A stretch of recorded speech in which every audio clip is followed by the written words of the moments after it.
Settle in now. Pull the blanket a little closer, let your shoulders drop, and allow the day to drift away from you like smoke rising from a slow fire. Tonight we are going somewhere very old, older than the oldest book you have ever held, older than the oldest church or cathedral you have ever stepped inside, older than almost any human thing that still stands upon this earth.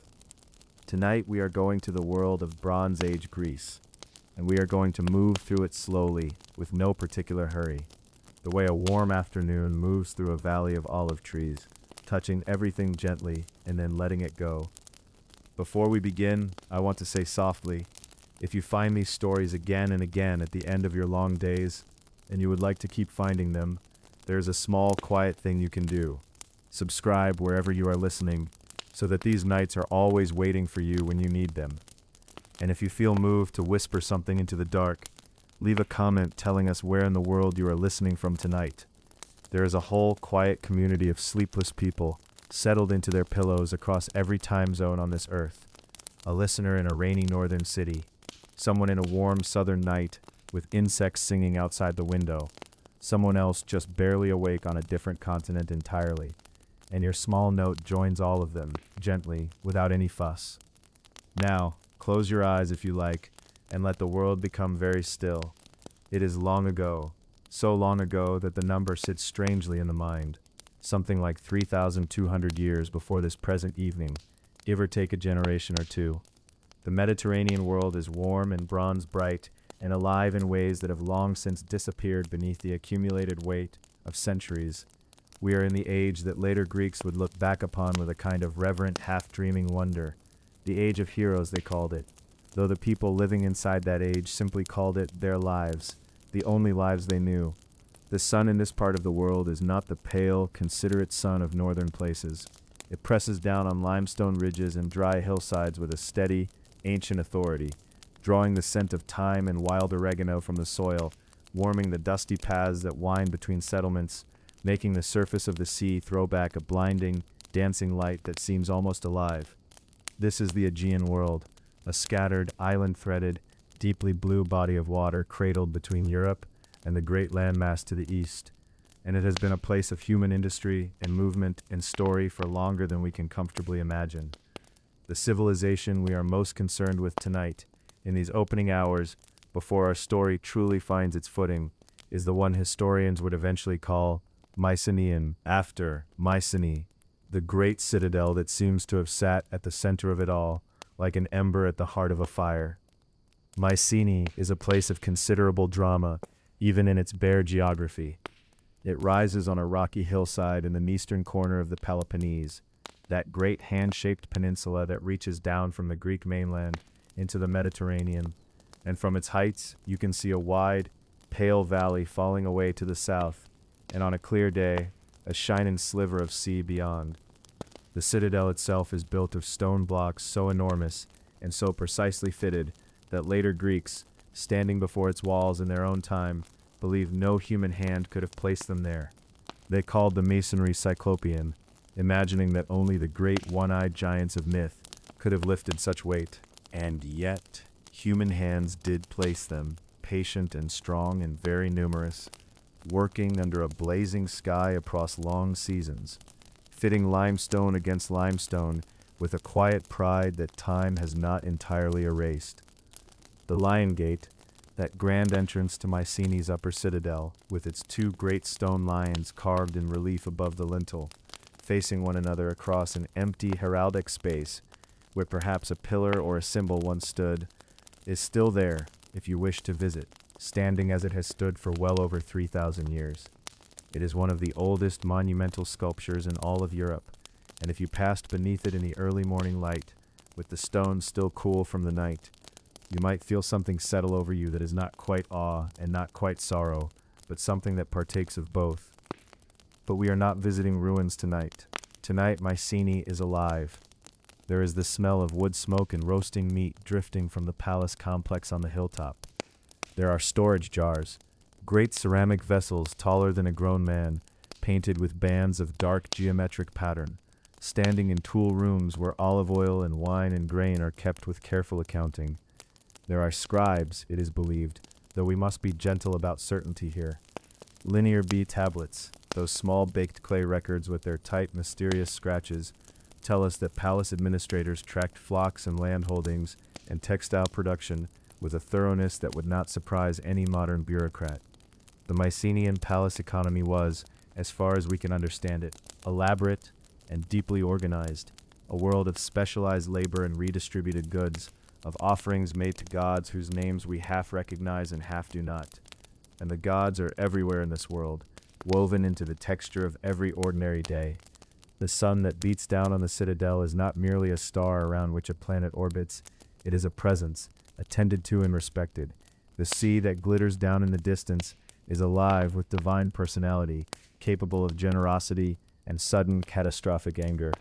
The olive trees in the groves below the walls are old and heavy and watched over by forces that expect certain courtesies in return for their protection. This is a world in which the human and the divine are not separated by the vast distance that later centuries would place between them. They are neighbors, uneasy sometimes, intimate always, with all the complexity that intimacy implies. The palace at Mycenae, and at Tiryns, and at Pylos far to the southwest, and at Sparta in the valley of the Eurotas River, would have centered on a great hall called the Megaron, a rectangular room of considerable size, with a hearth at its center that burned constantly and rose through an opening in the roof to release its smoke and its light into the air above.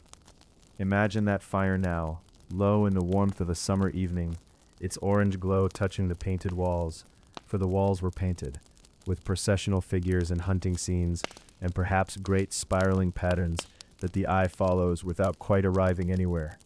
Columns of wood, resting on circular stone bases, rise toward the ceiling. The floor may be plastered and painted too in places, geometric borders enclosing panels of deep color. It is not the austere marble world of the classical period that most people carry in their minds when they think of ancient Greece. It is warmer than that, more domestic, more richly colored, lit from within by the constant, patient companionship of fire. It is into this world, this oil lamp, wood smoke, sea bright, limestone world, that our story is born. Not yet into the famous story of ships and war and a face that launched them, but into the deeper substrate of it. The families, the bloodlines, the inherited grievances, and inherited graces that made certain people who they were before they ever had a chance to choose otherwise. The story we are following over these many quiet nights belongs to a man named Menelaus, and he arrives in it not as a hero sprung fully formed from the earth, but as a child born into a family already marked by catastrophe, already shaped by forces older than himself, already living inside a story that began before he drew his first breath. He was, the old tales tell us, a son of Atreus, and those three words carry in them a whole weather system of consequence that we will move through slowly, gently, without hurry, but that is for another night. For now it is enough to have found this world together, to have let it settle around you like warmth, to have heard the distant sound of the fire in the Megaron and smelled, perhaps something like wood smoke and thyme carried on a breeze from across 3,000 years. The lamp at the center of the great hall burns on through the dark, steady and unhurried, as it always has in this ancient place. Let your breathing slow. Let the limestone and the olive trees and the painted walls soften at the edges of your imagination. The story will still be here when the night has done its slow, good work on you. Sleep now, gently. There is a particular quality to very old light, the way it seems to fall through layers of time as much as through air, touching stone walls and painted floors with a warmth that feels borrowed from some earlier, heavier world. In the age we are drifting toward tonight, the great palace at Mycenae sat high on its rocky hill above the plain of Argos, and the light that fell across its threshold gold was this kind of light, ancient even then, carrying within it the long memory of everything that had happened there. The lions carved above the gate looked down upon every arrival and every departure with their stone patience, neither welcoming nor warning, simply witnessing, as lions of that sort have always done. This is the house of Atreus, and it is here that our story finds its roots. To understand Menelaus, you must first understand the ground from which he grew, ground that was rich and terrible in equal measure, fertilized by old griefs and watered by things that had gone deeply wrong across more than one generation. The Greeks told these stories the way they told all their most important stories, with a kind of somber awe, as though the events were too large for any single telling to contain them fully. And so we will hold the outline gently, letting it settle around us like dust in lamplight, without pressing too hard upon its darker edges. The trouble in the house of Atreus, as the story goes, began long before Atreus himself, reaching back through the generations to Tantalus, who was said to have been a son of Zeus, raised to extraordinary privilege and brought low by an act of extraordinary transgression. The precise nature of that transgression varies with the telling, as such things often do across so many centuries of retelling, but what remains constant is the consequence. A curse that threaded itself through the bloodline like a vein of shadow through marble, surfacing in each new generation in new and terrible forms, never quite spent, never quite resolved. This is the inheritance that would eventually pass to Atreus and through Atreus to his sons. Atreus himself was a king of great power and considerable pride, which is perhaps the most dangerous combination a man of that era could possess. He and his brother Thyestes were bound together by blood and divided by ambition, and the story of what passed between them is one of the old world's darkest, involving betrayal of the most intimate kind and a revenge of a nature so severe that those who encounter it for the first time tend to go quiet for a long moment afterward. We will not dwell there tonight in that particular darkness. What matters for our purposes as we drift gently through this world of bronze and old stone is simply this, that Atreus won the contest between the brothers and ruled at Mycenae, and that the enmity between the two houses of his family did not end with his victory, but continued to pulse beneath the surface of things, a wound that would not close. Into this house, into this complicated and glittering inheritance, two boys were born, Agamemnon first, and then Menelaus, though the precise span of years between them is lost to us in the soft haze of so much elapsed time. The ancient sources do not linger on their childhood in the way we might wish, but we can imagine it, and imagining is what we are here to do in this quiet hour. The palace at Mycenae would have been their whole world in those early years. Its great stone corridors where the torchlight moved in warm and shifting pools across walls painted with processions and hunts, and the formal pageantry of power. Its courtyard, where the smell of animals and cooking fires rose together in the mornings, its storerooms fragrant with oil and grain, its high chambers from which you could look out over the plain below and feel, even as a child, the enormous weight of the kingdom that surrounded you on every side. They would have learned early what it meant to bear a famous name. The house of Atreus was not merely wealthy and powerful, it was mythologically significant, touched by divine attention in ways that made it simultaneously blessed and imperiled. To grow up within such a story is to grow up already inside something larger than yourself, already part of a narrative that began before your birth and would continue, you understood somehow, well beyond any individual life. Agamemnon, as the elder, would have felt this weight more immediately, the expectation of kingship settling around his shoulders the way a heavy cloak settles, gradually, and then all at once. Menelaus, growing in his brother's considerable shadow, would have learned a different set of lessons. The art of adjacency, of being the second most important person in a room, of being trusted rather than feared, valued for loyalty rather than authority. And then the world shifted, as worlds do. The circumstances are told differently in different sources, and it is said that Thyestes or the sons of Thyestes were involved in the death of Atreus, though the details are disputed across the centuries of storytelling that separate us from those events. What is clear is that the brothers, still young men, found themselves dispossessed. The palace at Mycenae, that high-walled world of torchlight and painted stone that had been everything to them, was no longer theirs. The warmth of their father's hearth was gone.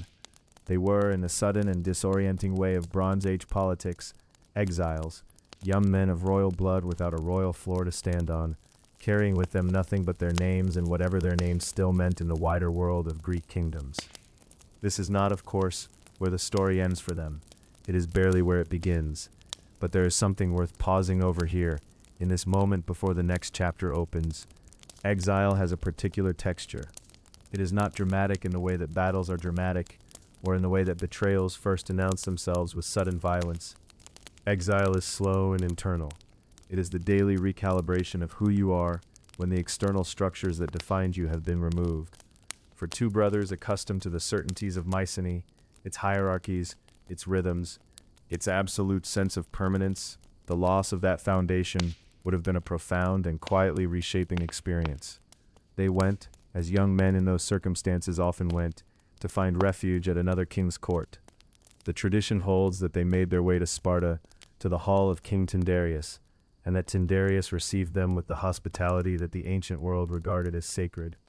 The hospitality of the guest friend, the xenia, that elaborate and morally serious practice of shelter and welcome that formed one of the great ethical pillars of Bronze Age society.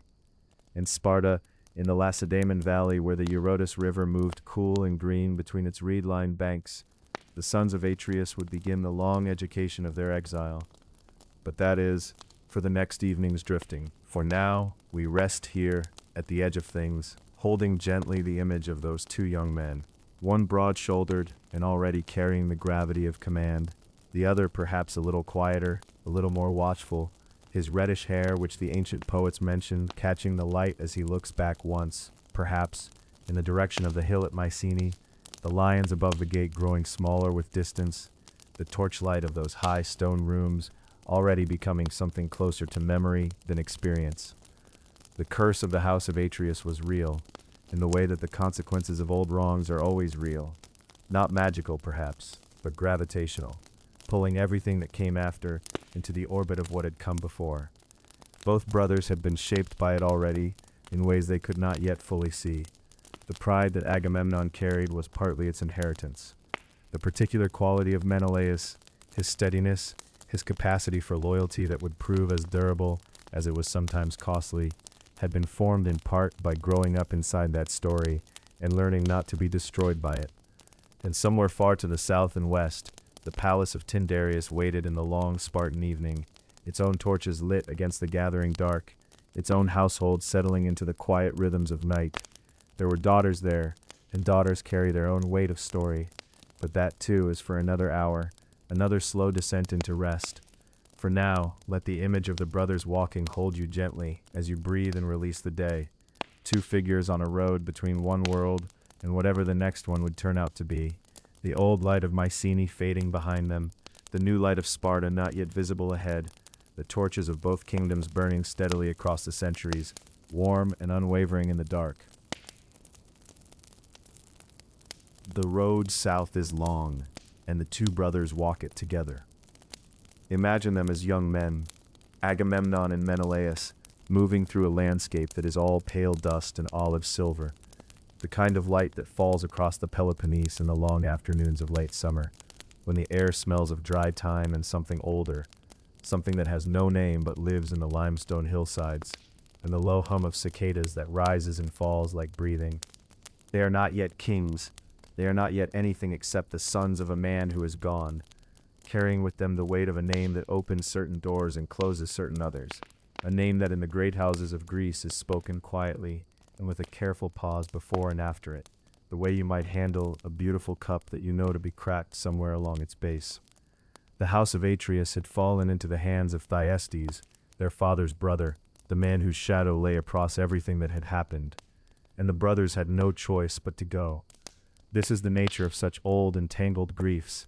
They leave no room for the young to simply stand still, and so they moved, as young men in the age of heroes moved, with whatever they could carry and whatever reputation traveled ahead of them, and they came in time to the broad valley of Lacedaemon, to the city the poets would call Sparta, to the palace of King Tyndareus, who was a just man and a cautious one, and who opened his gates to the sons of Atreus with the formal, unhurried generosity of a host who understands that hospitality is also a kind of power.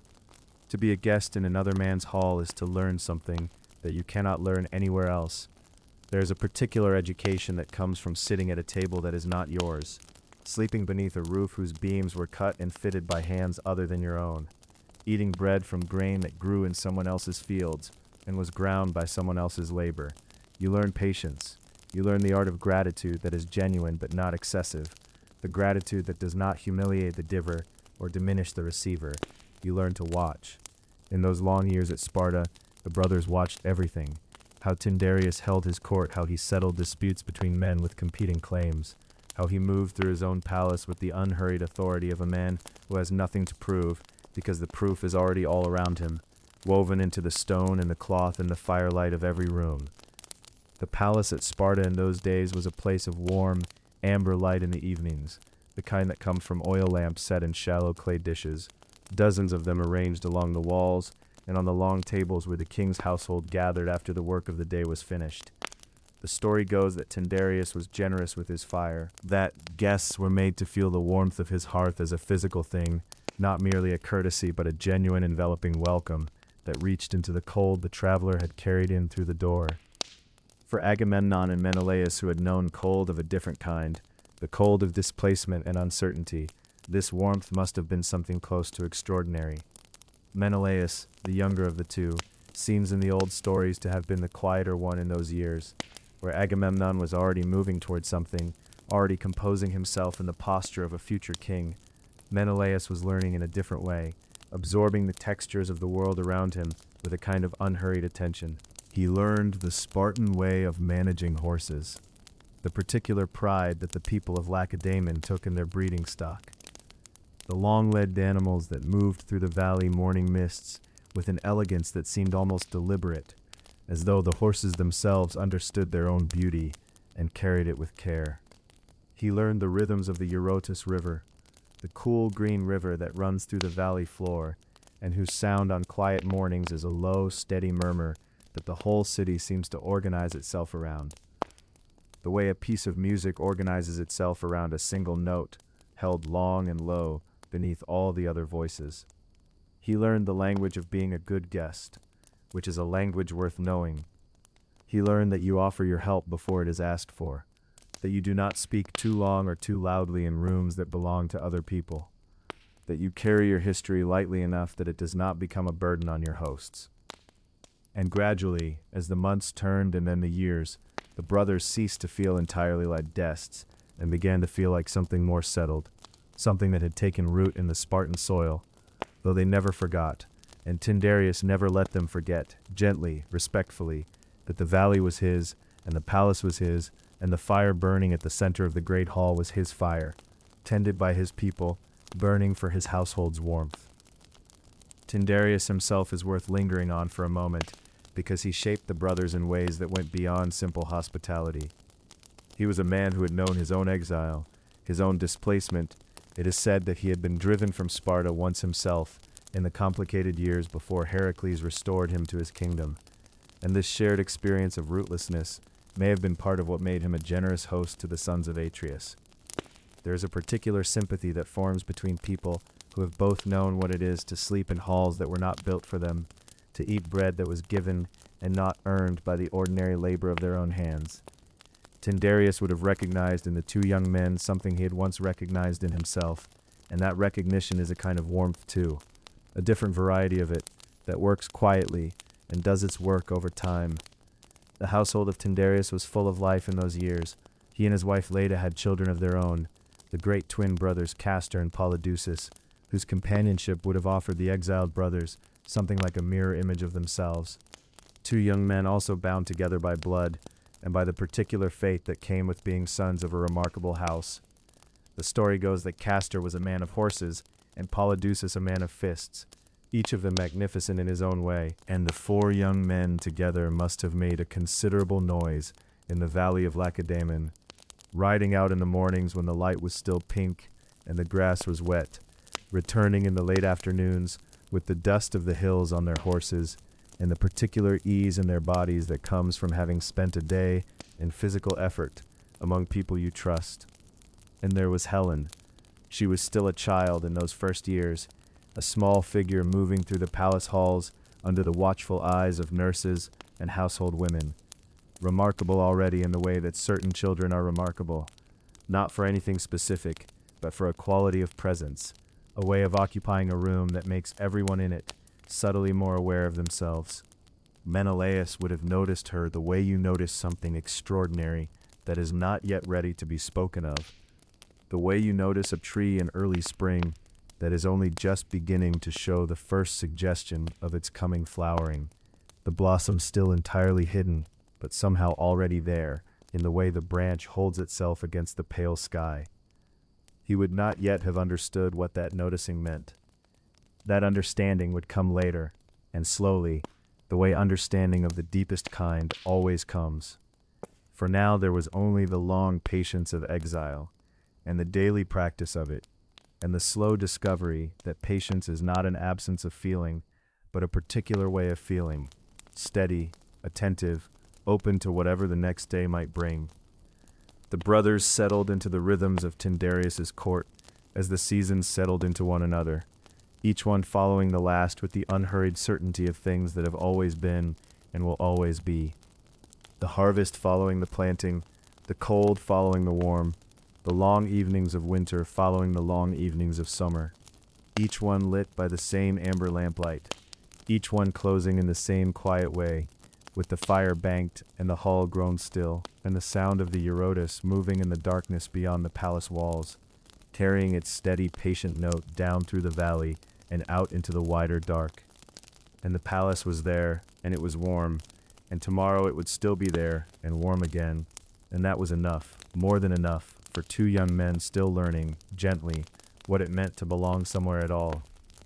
In the chapters ahead, we'll slow down even further inside these walls, letting the sounds and the scents and the lamplight of a Spartan day simply wash over us, and for now that is a quiet thing to carry with you toward sleep. The light comes first. Always the light.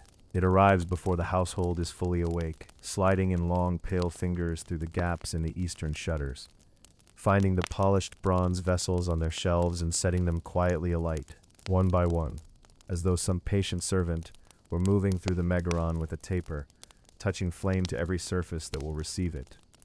The palace of Sparta breathes in the early morning with a kind of slow animal warmth, the stones still holding the gentled remnant of the previous day's sun within their depth, releasing it gradually into the cool pre-dawn air, the way a loaf of bread releases its warmth, long after it has left the oven.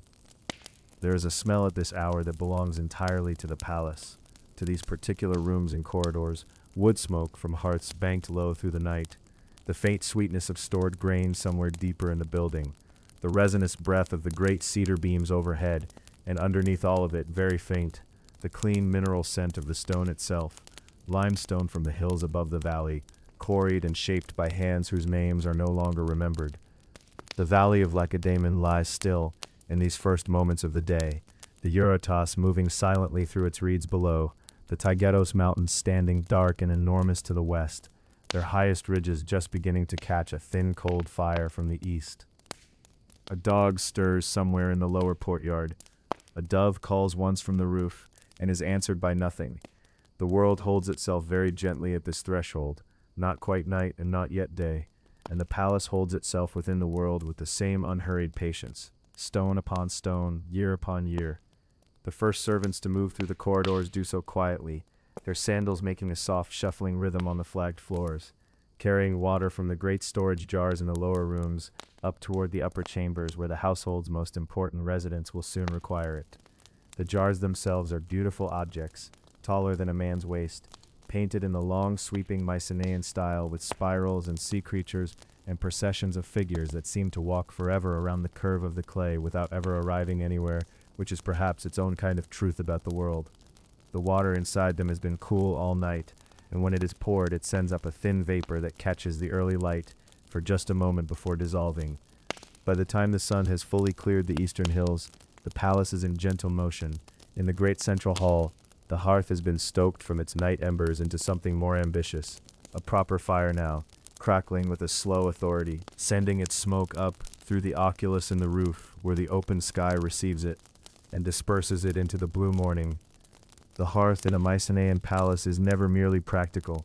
It is the warm and breathing heart of the whole household, the place where the gods of the household are understood to dwell in some flickering and provisional way, where offerings are made each morning in a small domestic ceremony that would have seemed entirely unremarkable to those who performed it, being no more or less sacred than eating or bathing, which is to say, entirely sacred. Around the hearth, the household begins to arrange itself. Tyndareus and his family take the morning meal in this hall, or so the old story suggests, seated on chairs and low stools of polished wood, eating bread that has been baked in the early hours by the kitchen women, dipping it in olive oil that carries in its flavor the grassy warmth of the Laconian hillsides, where the trees grow in their slow, ancient patience. There are olives, dark and glistening, and soft cheese wrapped in leaves, and sometimes dried figs that have concentrated all the sweetness of the summer into small, wrinkled packages of pleasure. There is wine already, even at this hour, though mixed with a great deal of water, pale and thin in the daylight, almost more suggestion than substance. The children of the house move through the morning meal with the particular energy of young people who have not yet learned to be entirely still.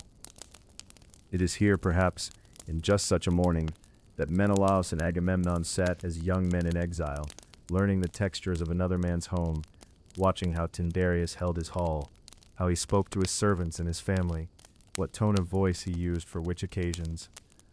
There is an education in simply being present in a functioning household, in observing how the hours are governed, how the rhythms of a palace move from morning tasks to midday heat to the slower, more ceremonial business of evening. Through the late morning the palace hums with its various purposes. In the storerooms below, the palace scribes, for there were scribes in the Mycenaean world, careful men with clay tablets and pointed styluses, would have been recording the inventories that kept such a household fed and functioning. So many jars of oil received from this estate, so many fleeces from those flocks on those hills, so many measures of barley allotted for the month's baking.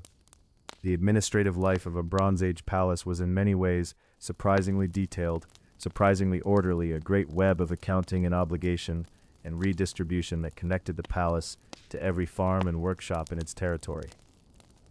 Beyond the storerooms, craftsmen would have worked in the palace's outer buildings.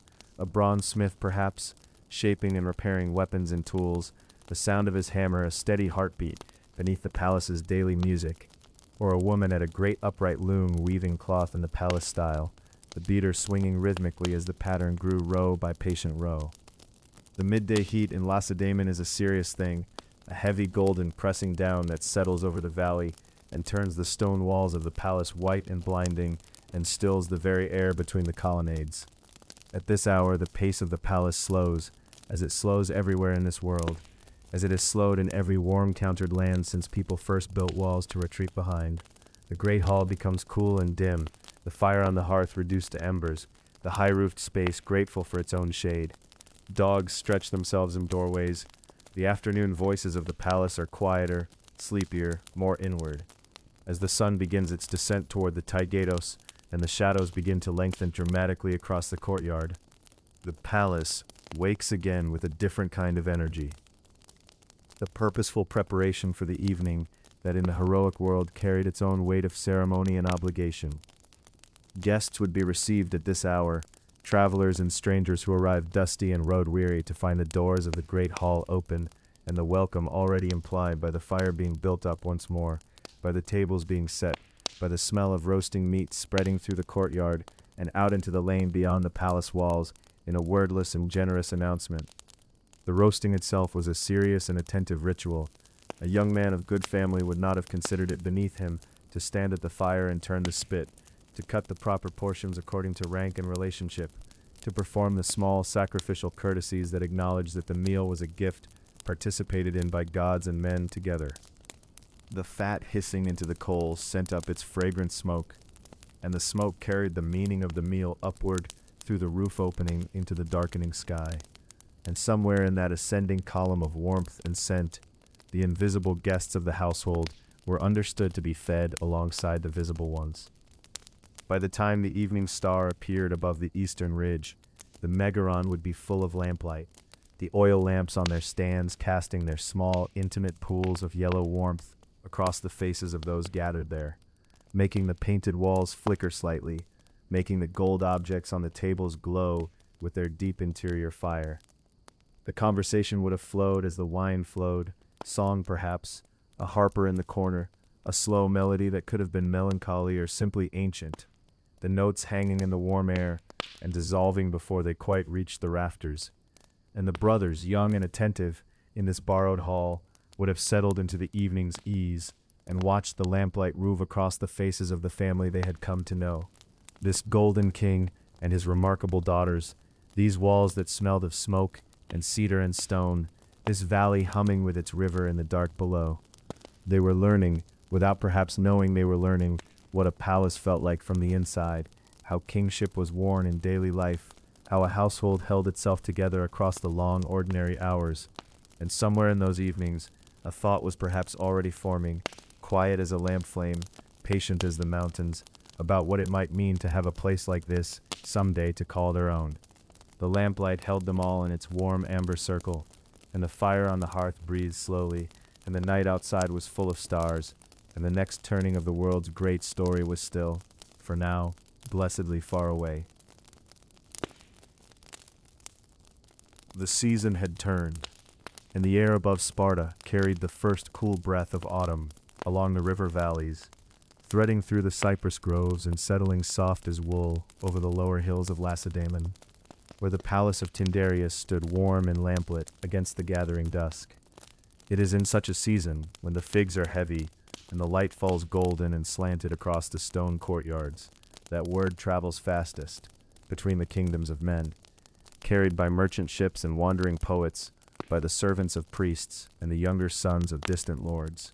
And the word that traveled that autumn was simple and irresistible, that Helen, daughter of Tyndareus, was to be given in marriage. She was, by all accounts that have survived the long erosion of centuries, a woman of extraordinary beauty. And the stories that grew around her, even in her own lifetime, it is said, had already taken on the quality of legend.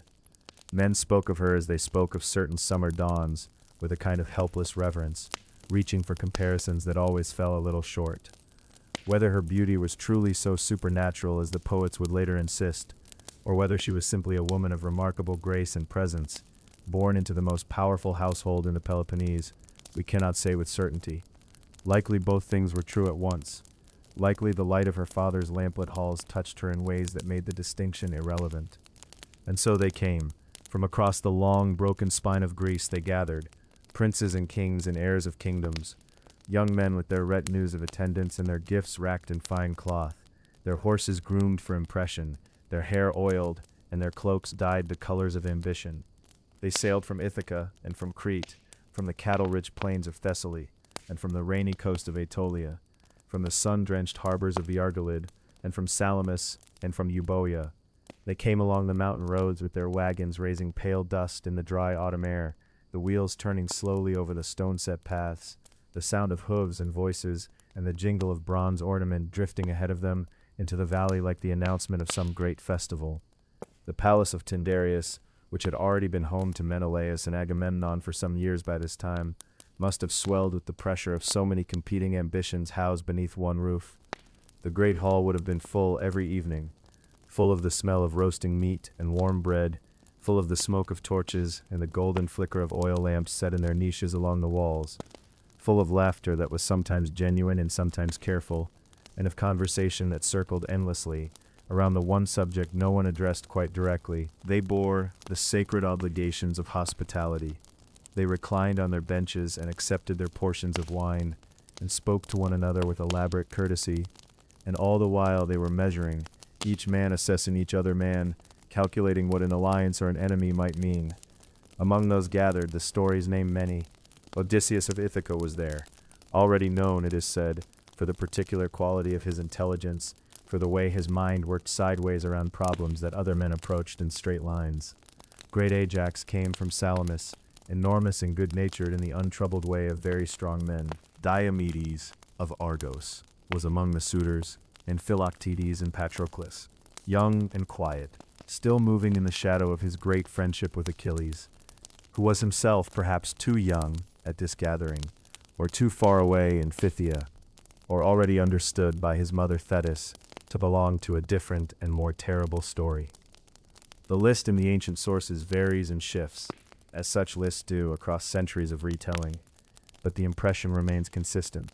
The finest men of an entire generation came to Sparta in that season, drawn by the same irresistible rumor, and they filled the halls of Tyndareus with bronze and ambition, and the warm smell of lamp oil burning late into the night.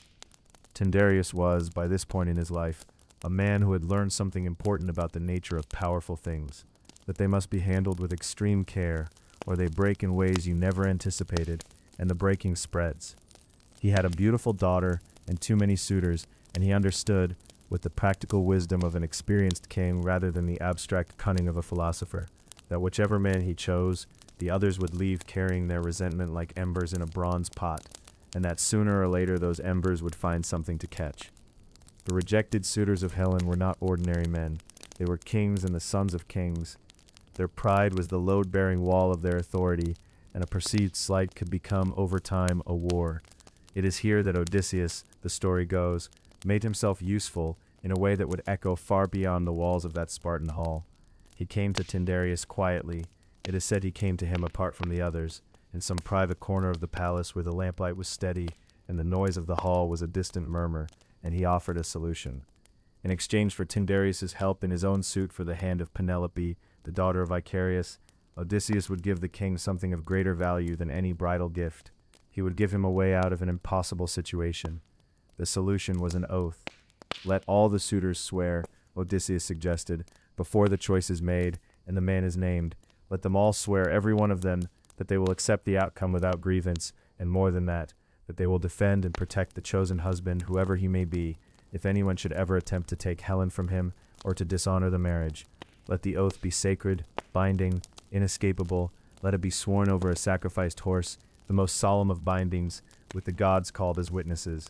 And then let Tyndareus choose freely, knowing that all these men, all these kings and princes, all this bronze and manpower and maritime reach, are pledged not to war against the outcome, but to uphold it.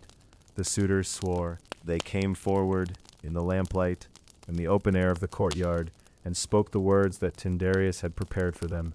And the sacrifice was made, and the oath was sealed, in the way that oaths were sealed in that age, with blood and fire, and the formal invocation of powers that neither men nor gods took lightly. They swore, not knowing, of course, what they were swearing toward. They swore without any premonition of the decade of smoke and salt water and grief that the oath would one day require them to honor. They swore the way men always swear such things, believing the future to be more manageable than it is, believing that the words they spoke in that lamplight courtyard were the end of something rather than the beginning. And then Tyndareus chose. The choice, by most accounts, fell to Menelaus. He was young but not untested.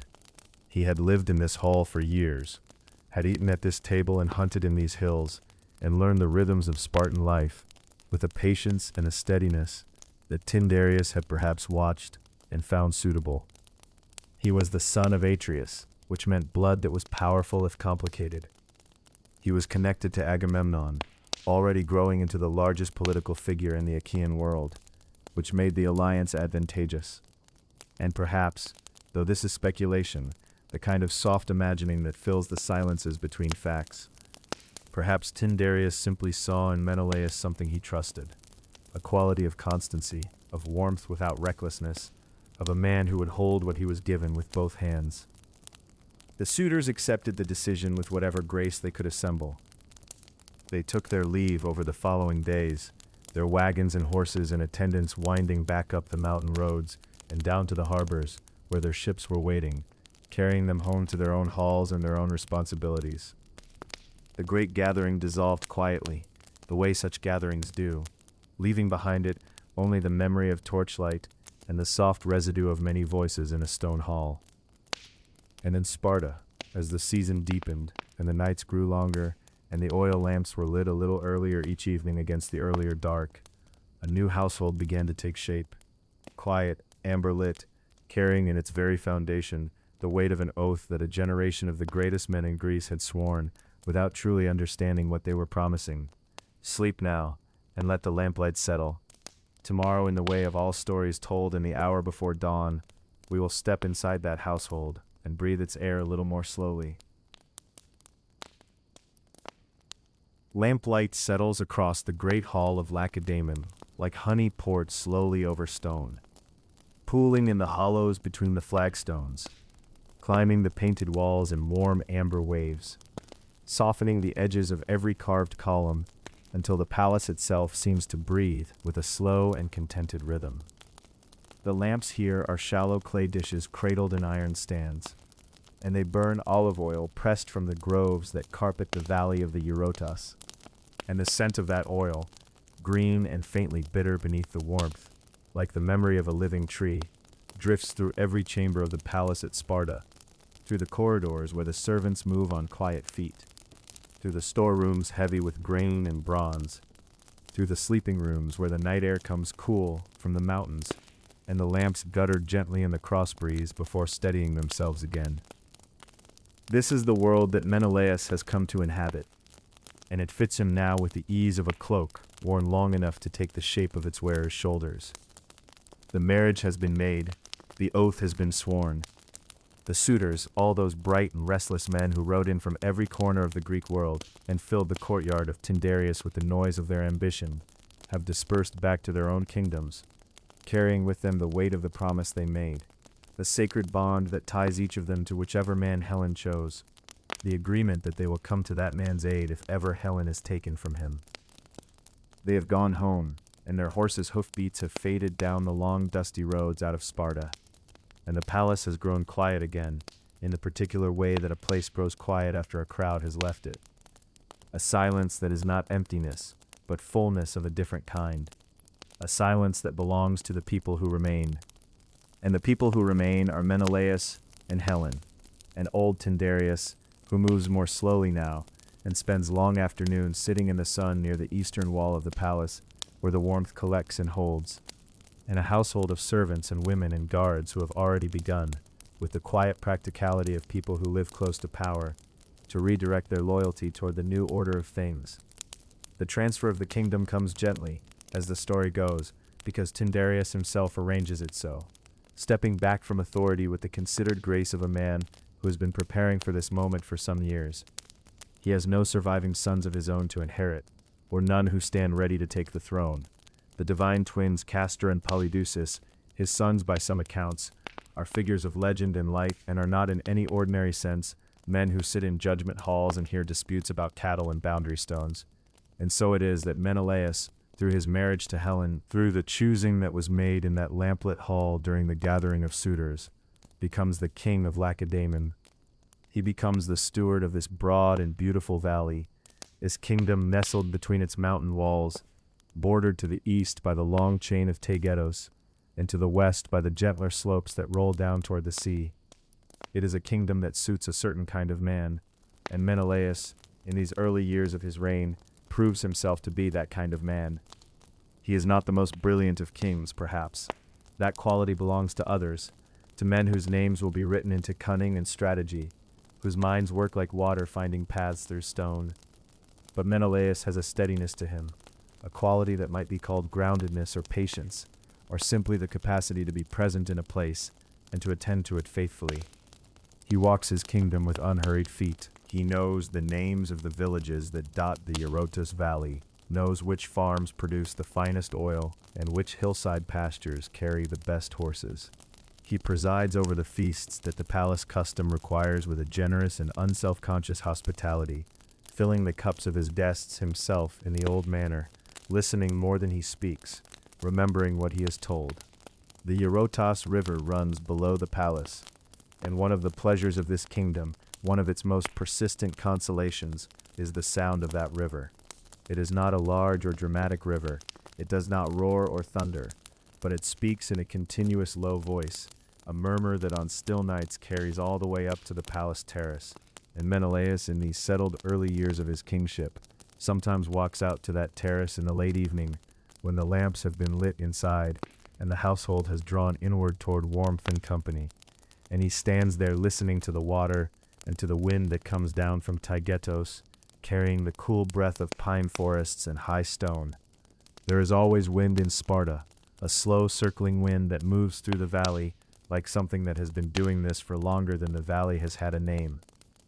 And it stirs the flames of the outdoor torches, so that light and shadow trade places on the palace walls in a constant gentle negotiation. And it moves the leaves of the plane trees that line the river path, and it carries down from the mountains a wildness, a reminder that the world beyond these walls is vast and largely untended, and does not particularly care about the arrangements of men. But inside, the lamps burn steady and amber and warm.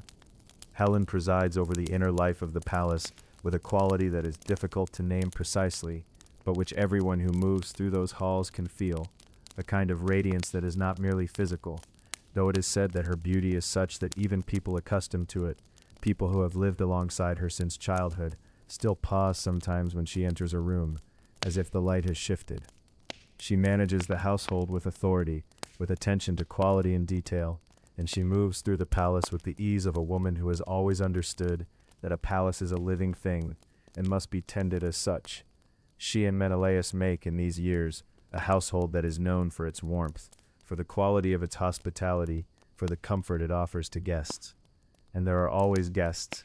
This is one of the fundamental rhythms of palace life in this age, the coming and going of travelers, of merchants, of envoys from other kingdoms, of young men making their way around the Greek world to learn what there is to learn.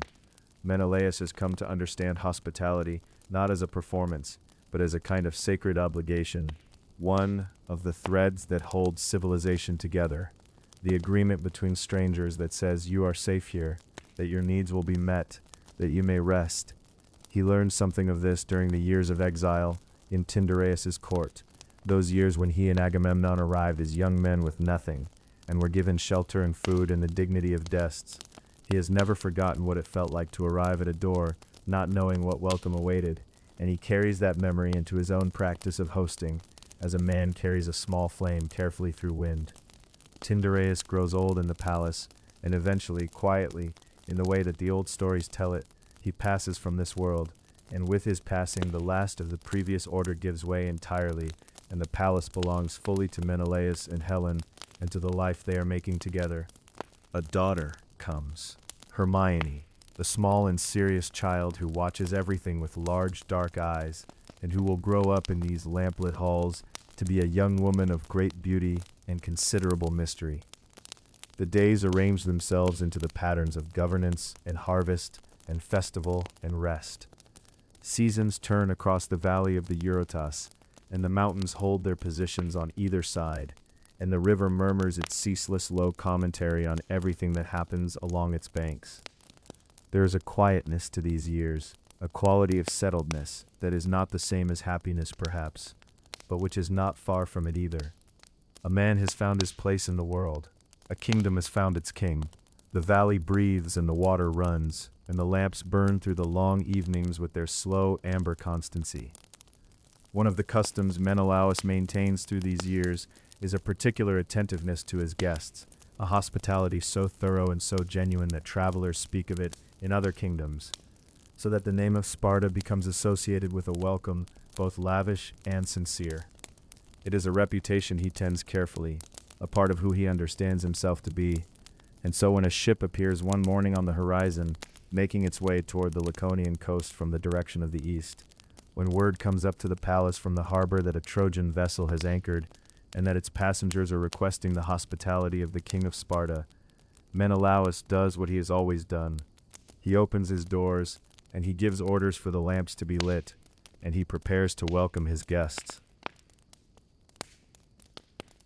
The lamps were already burning by the time the Trojan ships were sighted off the coast, their hulls dark against the late afternoon water, their oars lifting and falling in that slow, unhurried rhythm that speaks of a voyage nearly complete. Word traveled up from the harbor the way word always travels in a small kingdom, from sailor to fisherman, from fisherman to the boy driving goats along the cliff path, from the boy to the gatekeeper at the lower town, and so at last to the palace on its hill, where Menelaus stood in the courtyard, with the amber light of a Lacedaemonian afternoon lying warm across his shoulders, hearing that a prince of Troy had come to pay his respects. It is said that Paris, son of Priam, had been traveling through Greece for some time before he came to Sparta, moving from court to court on some errand of diplomacy, the story goes, though the older tellings are vague about precisely what business the great king of Troy had sent his beloved son to conduct so far from home. What all the tellings agree upon is that Paris was young and very beautiful, with dark hair that caught the light and an ease of bearing that came from having been cherished all his life. He was a man who had never been made to feel unwanted in any room he entered, and it showed in the way he moved, the way his eyes settled on things, on bronze tripods and painted walls, and the faces of the people standing near them, with an appreciative, almost possessive calm, as though beauty everywhere was somehow continuous with his own. Menelaus received him as a proper king receives any royal guest, which is to say with complete and generous formality. This was the sacred law of hospitality, xenia the Greeks called it, and it was older than any single king, older than any dynasty, older perhaps than the palaces themselves. A guest was Zeus's own ward. To feed a stranger, to give him water for his hands and wine for his thirst, to offer him a place to sleep beneath your roof. These were not courtesies so much as obligations woven into the fabric of what it meant to be a civilized man in a world that still remembered the wilderness pressing in at every edge. Menelaus had been a wandering guest himself once in the halls of Tyndareus, and he knew the texture of that dependency, the particular gratitude of a man far from his own hearth. He would not offer Paris anything less than the full warmth of his house, and so the palace opened itself. The great hall was aired and the good linen brought out, the kind that smelled of cedar from the chests where it was folded away between uses. Oil lamps were filled and trimmed until the Megaron glowed with that steady amber light that seems in memory to belong to the happiest evenings. The light that softens every face and makes the painted walls gleam as though the bulls and the hunt and the sea creatures there have only just stopped moving. The kitchen sent up dish after dish, roasted meat glistening with rendered fat and herb smoke, flatbread still warm enough to bend without breaking, olives in brine, figs sticky with their own sweetness, wine from the deep storage jars cut with water in the Spartan fashion and poured by slaves who moved quietly around the edges of the firelight. Paris was an excellent guest in the way that made excellence feel effortless. He praised the wine and asked intelligent questions about the kingdom. He told stories of Troy, of its high walls and its wide plains, and the great horse trading that made Priam's city wealthy in a way that was different from Mycenae's wealth, older feeling somehow, more patient. He spoke of the Hellespont and the way the current ran there, cold even in summer, and of the view from the Scaean gates at dawn, when the mist came off the water and the city rose above it in tiers of pale stone.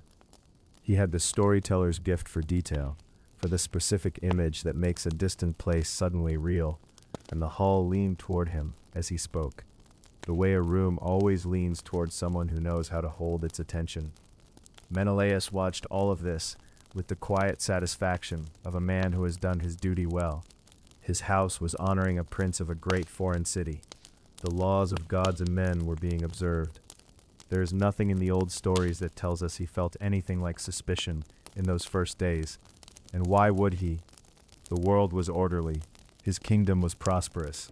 His marriage, whatever its complexities, had settled into the comfortable rhythms of shared life, the small domestic ceremonies that accumulate over years into something that feels, if not always passionate, then deeply familiar, deeply his. Helen was present at the feast, as Spartan custom permitted.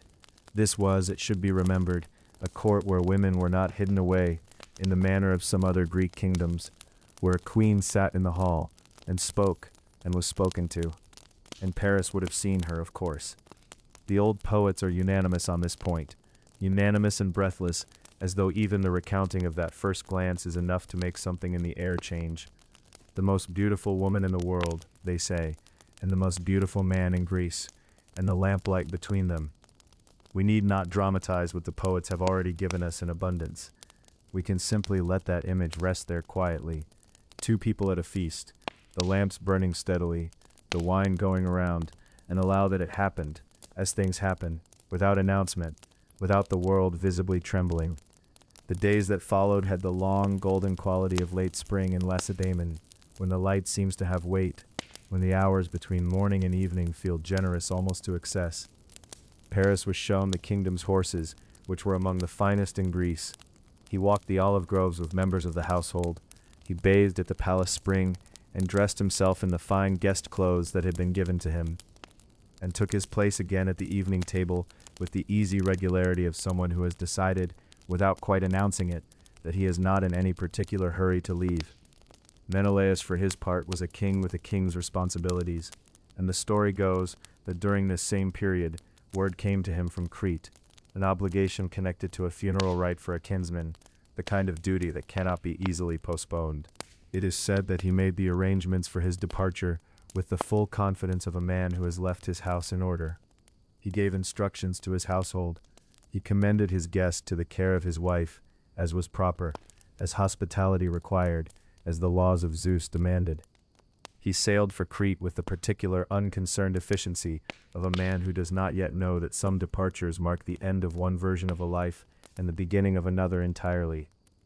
And so for a time, how long the stories differ, some saying days, some saying longer, the Trojan prince and the Spartan queen were left to the quiet rhythms of the palace without its king. They walked perhaps in the garden where the last of the spring roses were coming into their brief fullness. They sat perhaps in the cool interior rooms during the heat of the afternoon. The lamps would still have burned in the evening. The same lamps, the same steady amber light, and the wine would still have gone around, and the painted walls would still have glowed with their frozen processions of bulls and lilies and dark sea things. And outside the windows, the hills of Lacedaemon would have lain heavy and warm under stars that had looked down on this country for 10,000 years, without ever having been asked to judge anything at all. Whatever passed in those days between a guest and his host's wife in that humming, sun-warmed palace on its hill, we cannot quite see. The old stories approach it obliquely, which may be the honest way to approach anything that belongs finally to two people, alone in a room. What we know is only that the Spartan spring moved through its appointed paces, the bees in the time, the light on the stone floors, the lamps burning down each evening toward their quiet extinction, and that somewhere in Crete a king was attending to the obligations of the dead, unaware yet that something had begun its slow, enormous turning, like a great wheel that makes no sound at first, no sound at all, only a faint trembling in the air that a man standing elsewhere would have no reason yet to notice. Let the lamps rest now. Let the spring evening in Lacedaemon settle into its deep, unhurried dark. The fire had burned low in the great hall at Sparta, and the palace had settled into the particular stillness that comes only after guests have gone. Menelaus had sailed for Crete on what seemed in the way of all ordinary mornings, like an ordinary morning. There had been obligations there, the story goes, a funeral to attend, the rites due to a kinsman of his mother's line, the kind of duty that pulls a king quietly from his own hearth and sets him upon the sea without ceremony or fanfare. He would have watched the shoreline of Lacedaemon recede behind the oar strokes, the pale limestone hills fading into their own reflection on the water, and he would have thought nothing of it except perhaps a mild wish to be home again soon, back in the amber warmth of his own halls, back beside Helen. There would have been no premonition.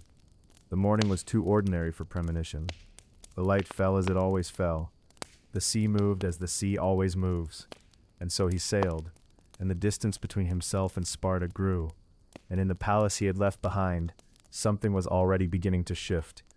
It is said that Paris did not linger long after Menelaus's departure. The Trojan prince who had been received with such lavish hospitality, who had eaten at that table and drank from those cups, and been given the warmth of that hearth as freely as any guest could wish.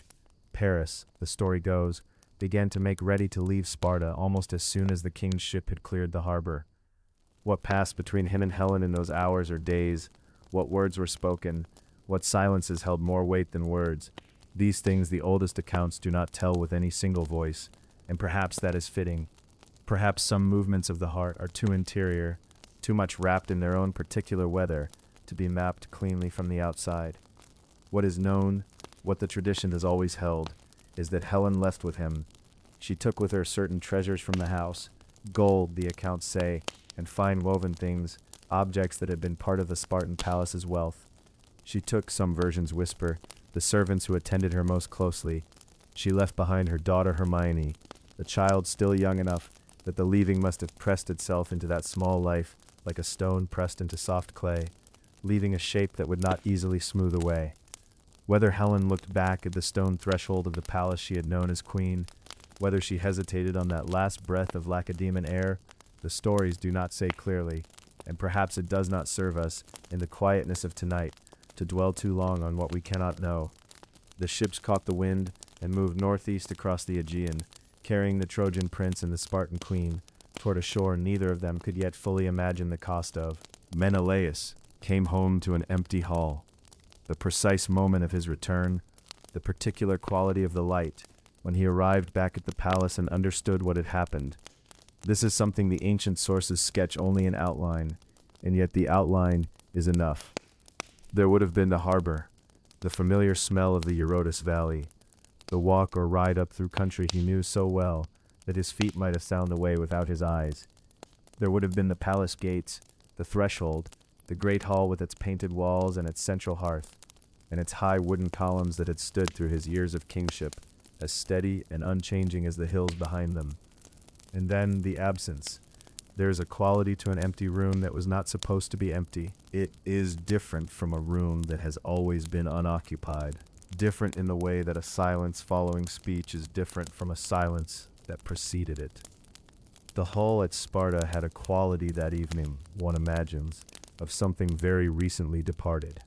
Not the clean emptiness of a room cleared for purpose, but the unsettled emptiness of a room that had held warmth and now did not.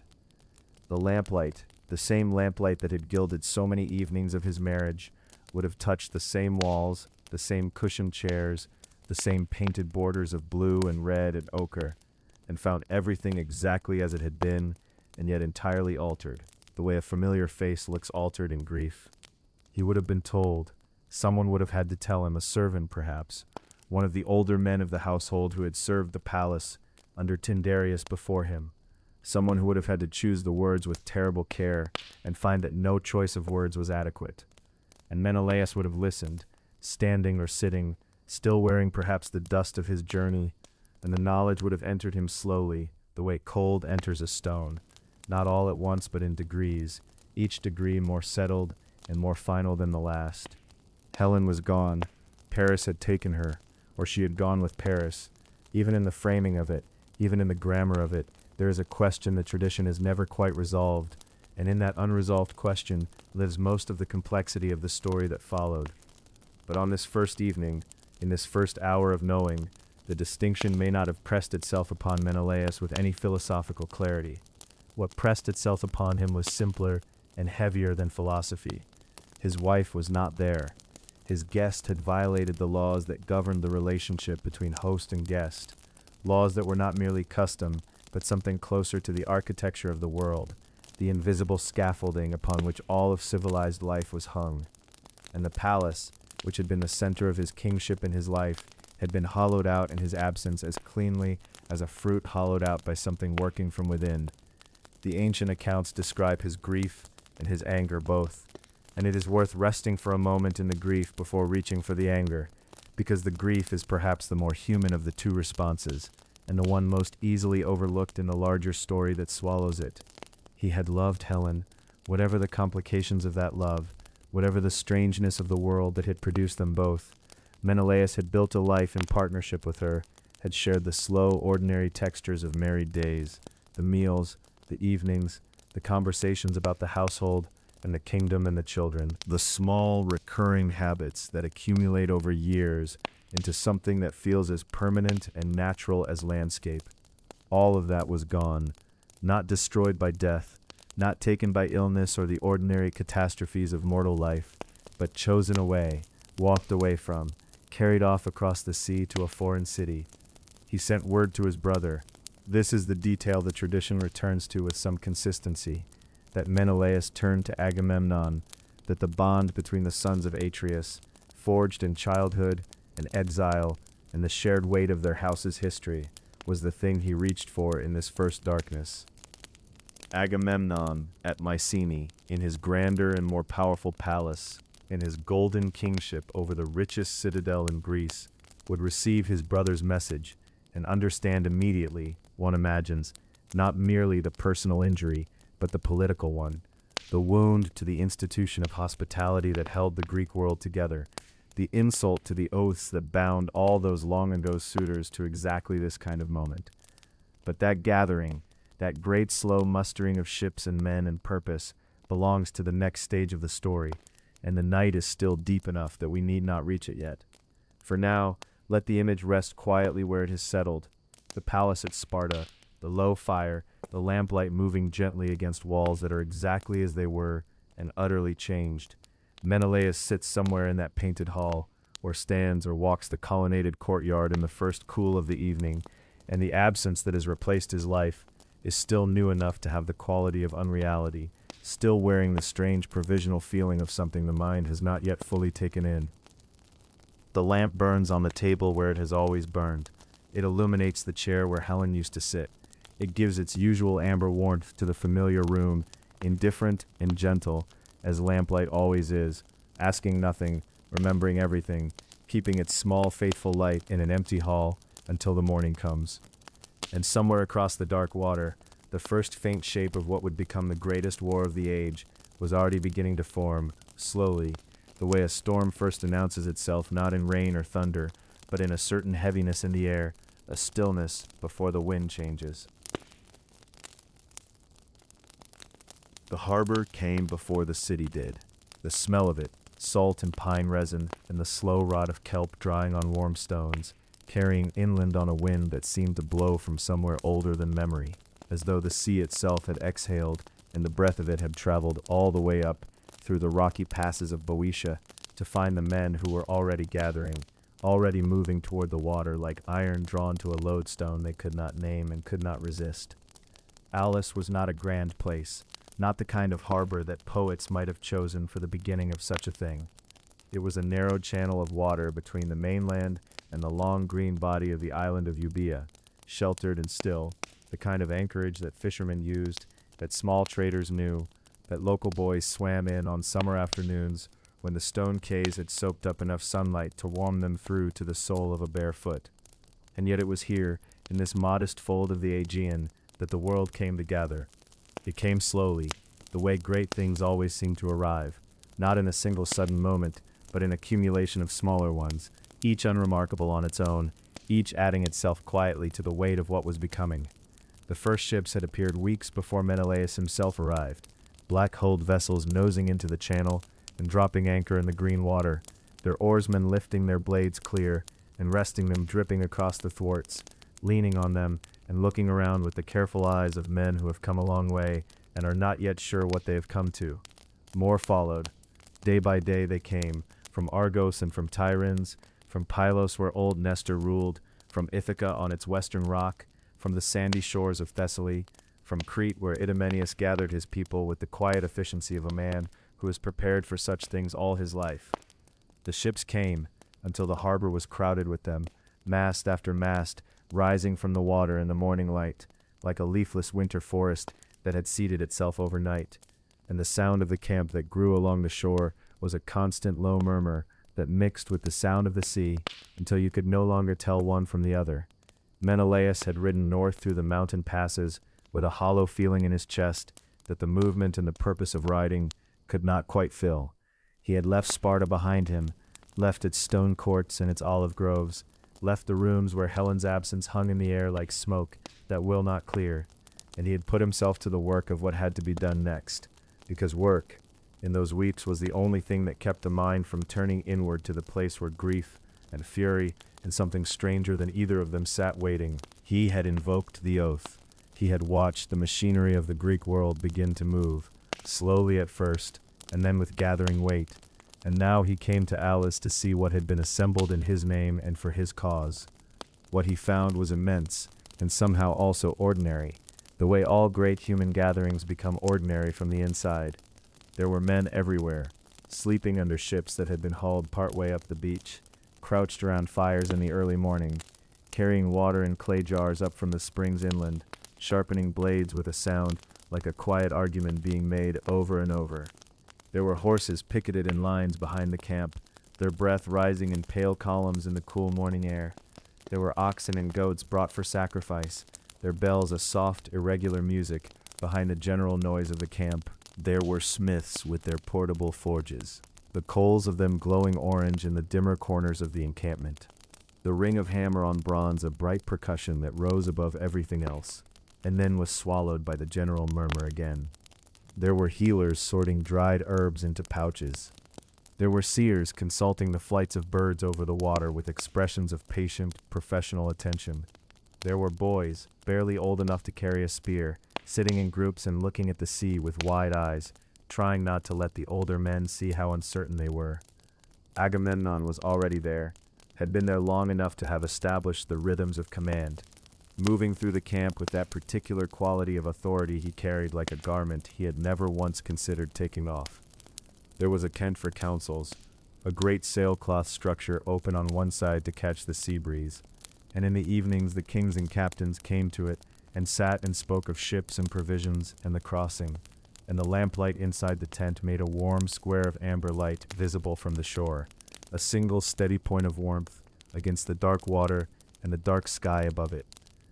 Menelaus sat in those councils and listened as much as he spoke, which surprised some of the others, who had perhaps expected the injured husband to be loud with his grievance, insistent and inflamed. But the anger that Menelaus carried was not that kind. It was not a fire that needed air, that wanted to be seen burning. It was something quieter and more patient, more like the embers that lie in the gray ash of a hearth and stay warm long after the flame has died away, available when needed, not wasted. He counted ships, he verified numbers, he spoke with the captains about the route across the Aegean, about water and provisions, about what was known of the Trojan coastline and what was only rumored.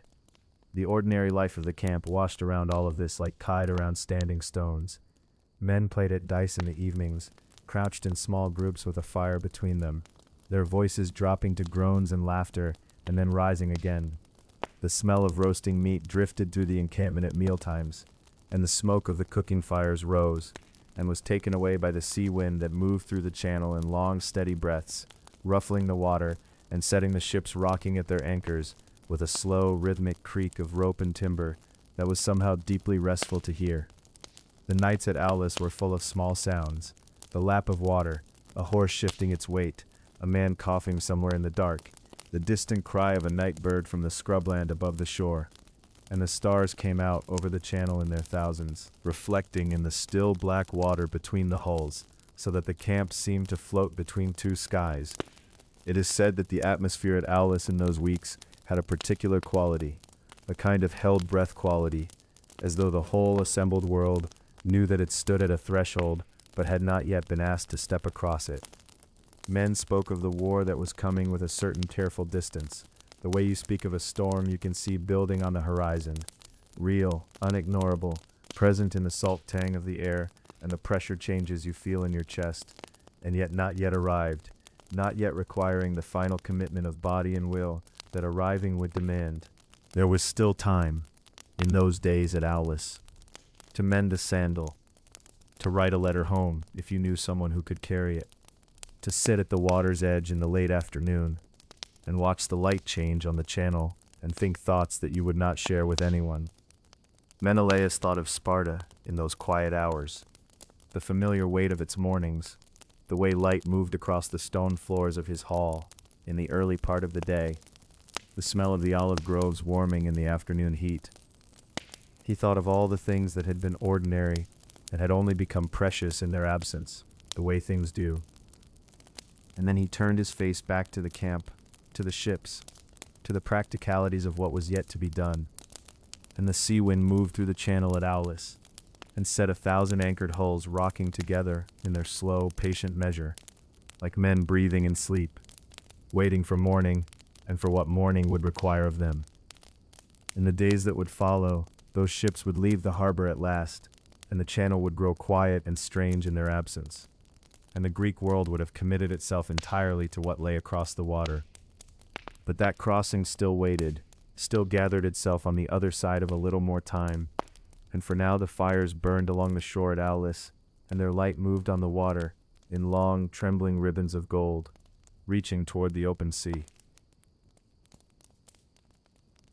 The wind comes first, always the wind, rolling in off the Hellespont before the sun has fully cleared the eastern hills, carrying with it the smell of salt and distance, and something older than either, the particular coldness of deep water that has traveled far to reach this shore, that has passed over the wrecks of things and the backs of creatures no man has ever named, and arrived here at last to move through the ropes of 1,000 ships, and across the sleeping faces of men who came from every corner of the Greek world and have not yet gone home. This is the shore of Troy, not the city itself, not the high walls of Ilium that catch the morning light like hammered bronze, at the long beach below, the wide, flat margin of the world where the Greek camp has settled itself into something that long ago ceased to feel temporary. It stretches for such a distance along the shore that a man walking its full length at an easy pace would spend the better part of a morning at it, passing through neighborhoods of tents and lean-tos and more permanent wooden structures now, roofed with oilcloth and hide and thatch, improvised from the dry grasses of the Trojan plain. Each little cluster of men arranged loosely around the ships they came on, ships that have been hauled up onto the sand for so long that the hulls have dried and settled, and the wood is taken on the pale silver color of driftwood, streaked with old paint, barnacled below the waterline where the tides still reach them twice each day. 10 years is a long time.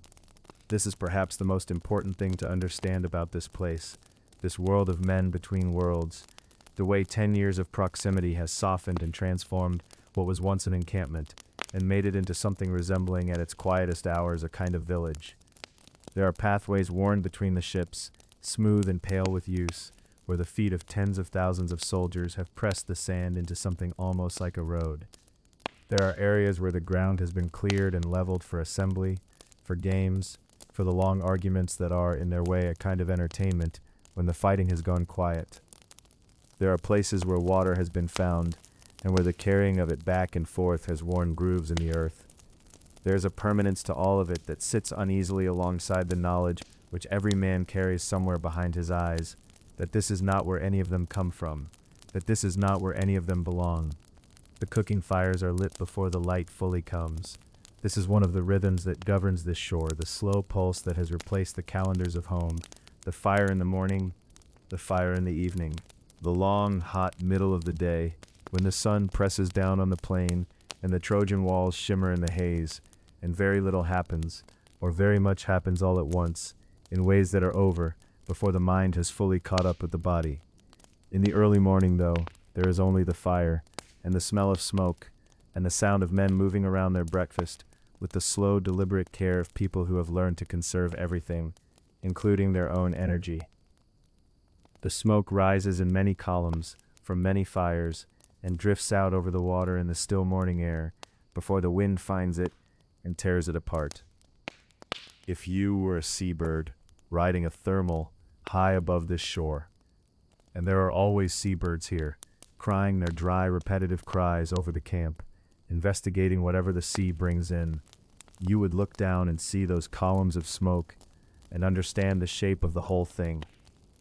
The long crescent of the camp, pressed between the water and the plain, the ships at its back, the open ground before it, the distant geometry of Troy's walls and towers, drawing the eye inevitably northward.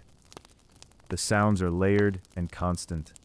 Even at night, the camp does not fall entirely silent, because there are always men on watch, always men whose sleep has abandoned them to sit with their backs against a hull and listen to the water. Always the small sounds of the shore itself, the rhythmic drag of the surf, the creak of wood, the occasional distant sound that might be an animal or might be a Trojan scout, and is answered with stillness and held breath until the night settles again. In the day there is the clank and ring of bronze being worked, because the craftsmen and smiths are always busy here, always repairing what the war breaks, and the sound of their hammers comes in irregular intervals, like a second heartbeat layered under everything else. There are the voices of men at every pitch and purpose, the low murmur of private conversation, the louder exchanges of men arguing about nothing, because arguing about nothing is a way of passing time that costs nothing and requires no tools. The occasional burst of laughter that seems to surprise even the men who produce it, coming up from somewhere unexpected, some memory or joke that briefly makes this shore feel like any other place where men have gathered. The sea is always there at the edge of everything. It does not change the way the camp has changed. It remains itself, restless and silver in the morning, deepening to green, and then to the dark wine color that the poets love through the long afternoon, catching the last light in the evening in ways that are difficult to look at directly. All that gold and copper laid across the moving surface of it, reaching back to wherever the sun is going. The men who came here by sea have a particular relationship with it now, after 10 years. They watch it differently than they once did, with a mixture of longing and wariness, the way one might watch a path home that one is not yet certain will remain open. There is a kind of beauty to this shore that no one speaks of, and yet everyone registers in their own quiet way. The beauty of the Trojan plain in the hour before battle, when the dew is still on the grass, and the light is horizontal and golden, and everything casts a long shadow, even the individual soldiers, who look enormous and mythic in their shadows before the day makes them ordinary again. The beauty of the sea at every hour, the beauty of the walls of Troy, which no one who has stood on this shore and looked at them can honestly deny. The way they seem to grow from the rock of the promontory, the way the towers catch the sun, the way the whole city sits above the plain with the confidence of something that believes it will last. The beauty is complicated by everything it means, by everything that has been spent in the effort of looking at it across a decade of mornings. But it is beauty nonetheless, and the men here are not so diminished by war that they cannot feel it. The days have a texture to them that is made of all these things together, the salt wind and the cooking smoke, and the sound of the surf, and the ring of the smith's hammer, and the murmur of 10,000 voices going about the ordinary business of staying alive in an extraordinary place. There are days when none of that texture is disturbed by anything worse than a skirmish at the river. And there are days when all of it is obliterated by the full roar of battle on the plain. And then there are the long stretches of days, weeks sometimes, when the war seems to pause and hold its breath, and the camp settles into its routines with an almost domestic placidity that can make a man forget, briefly, where he is and why. But the wind always reminds him. The wind off the Hellespont comes at any hour, at any season, and it carries the smell of deep water and distance, and it moves through the ropes of the hauled-up ships, and stirs the smoke of the dying fires, and finds the faces of the men, sitting with their thoughts, in the last light of a Trojan afternoon. And there is something in it that speaks of elsewhere, of home, of all the shores that are not this shore, and all the fires that burn in halls these men have not sat beside in 10 years. In the morning that follows, when the light comes back and the fires are lit again, and the wind comes rolling in, before the sun has cleared the eastern hills, there are men who will walk out onto the plain and do remarkable things, things that will be spoken of for as long as men gather to speak of such matters. Among them, moving through the smoke and the salt air of this long-settled shore, is the king from Sparta, who has more reason than almost any man here to want this to end, and who will soon find himself standing in the open ground between the armies, with his eyes on the figure of the man who began all of this, the man he has been waiting, through all these layered and smoke-scented years, to face. For now, though, the fires burn low, and the wind comes off the water, and the camp breathes slowly in the last cool hour before the world asks everything of it again.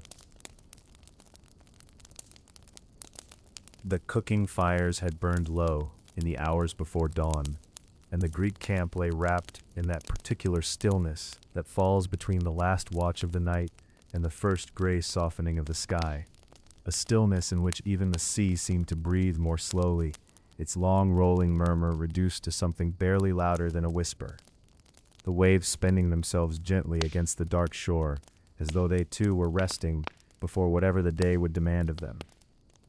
And in that stillness, if you had walked among the rows of tents and lean-to shelters, past the beached hulls of ships with their painted eyes gazing out toward nothing, past the smoldering heaps of ash where the previous evening's fires had died, you might have noticed that some men slept deeply and without expression, their bodies surrendering entirely to the earth beneath them, and others lay with their eyes open, staring upward at a sky that was only just beginning to release its darkness, thinking of things that a decade of war had not resolved. Menelaus, we may imagine, was often among the latter. He was not the greatest warrior in that long encampment by the water. He would have been the first to acknowledge as much, plainly and without self-pity, because that was the particular quality of the man the stories preserve for us, a kind of clear-eyed understanding of his own place in the order of things, a willingness to stand and fight without requiring the world to call him the finest fighter who had ever lifted a spear. That distinction belonged to others, to Achilles with his terrible burning speed, to Ajax who was like a wall made suddenly animate and furious, to Diomedes who it is said once drove the gods themselves back across the plain in the confusion of battle. Menelaus fought beside these men and knew what they were, and he fought nonetheless, day after day, across 10 years of Trojan mornings, because the cause was his, more his than anyone else's, and because a man who has called other kings to war on his behalf cannot then remove himself from the business of war and sit in his tent counting the cost. He was a capable soldier, perhaps better than capable. The stories give us glimpses of him at work on the plain before the walls of Troy, and what they show is a man of real courage and real physical ability, not a man who needed to be rescued from his own recklessness, but not a man who waded through the enemy ranks like some force of nature either. He fought the way a steady fire burns, not spectacular, not roaring, but persistent and genuinely dangerous, the kind of fire that does its work reliably and does not go out when the wind shifts. And on a battlefield where the fighting could stretch from early morning until the light failed entirely and both sides pulled back across the darkening plain, endurance was not a small thing. There were moments of particular note that the tradition has preserved, moments where Menelaus stepped forward and the assembled armies on both sides fell briefly silent to watch. One of the most vivid of these, and the one most intimately tied to everything the war was about, was his single combat with Paris, the man who had taken Helen from his house and his hall and carried her across the sea to Troy, who had eaten at his table and then emptied it. The combat, as the story comes down to us, came after years of grinding stalemate, after more mornings than anyone could easily count, in which men had dressed themselves in bronze and walked out to die on the plain below the city walls, and nothing essential had changed. It is said that both sides were weary in a way that went deeper than the body, a weariness of the spirit, a tiredness of watching the same horizon and breathing the same salt air and sharpening the same weapons for the same purpose that seemed no closer to resolution than it had been in the beginning. And so there was a moment, fragile and perhaps unlikely, when both sides agreed to settle the matter differently, to let the two men at the center of it all meet each other directly on the plain, and let the gods decide which of them would have Helen, and with her the end of the war. Menelaus, we are told, was glad of it. Whatever complicated thing he felt about Helen, whatever mixture of grief and longing and wounded pride and something that may still have been love had been accumulating in him through all those years, it found its simplest expression here, in the prospect of standing face to face with the man who had caused all of this. He armed himself with the unhurried thoroughness of a man who has done this many times. The greaves fitted over his shins, the breastplate settled across his chest, the helmet last of all, and it is easy to imagine him standing for a moment before stepping out into the morning, the sea wind moving through the camp behind him, carrying with it the smell of salt and smoke, and the particular indefinable scent of iron and leather that was the constant atmosphere of that long decade. Paris, by the tradition's account, was beautiful in his armor, in the way that some men are, as though the bronze and the horsehair crest were decorations worn for pleasure rather than protection, and he walked out onto the agreed space of the plain with the confidence of a man who perhaps had not thought carefully enough about what he was walking into. He was not the fighter his brother Hector was. He was not by most accounts a natural soldier at all, and the story goes that even his own people in Troy had complicated feelings about him, a kind of grudging love mixed with exasperation, the acknowledgement that he was the cause of all their suffering without quite being the kind of man who seemed fitted to that weight. Menelaus threw his spear first, and the tradition tells us it went through the layers of Paris's shield and drove against his breastplate, but did not pierce deeply enough to wound him, the force spent against the bronze. Then Menelaus drew his sword and swung it, and here the gods seemed to take a hand in things, as they so often did on that plain, for the sword broke, shattering against Paris's helmet, and Menelaus found himself for a moment weaponless and raging, and he did what the stories say he did, which was to seize Paris by the helmet strap and drag him bodily across the ground, which is a kind of fighting not particularly heroic in the formal sense, but entirely real.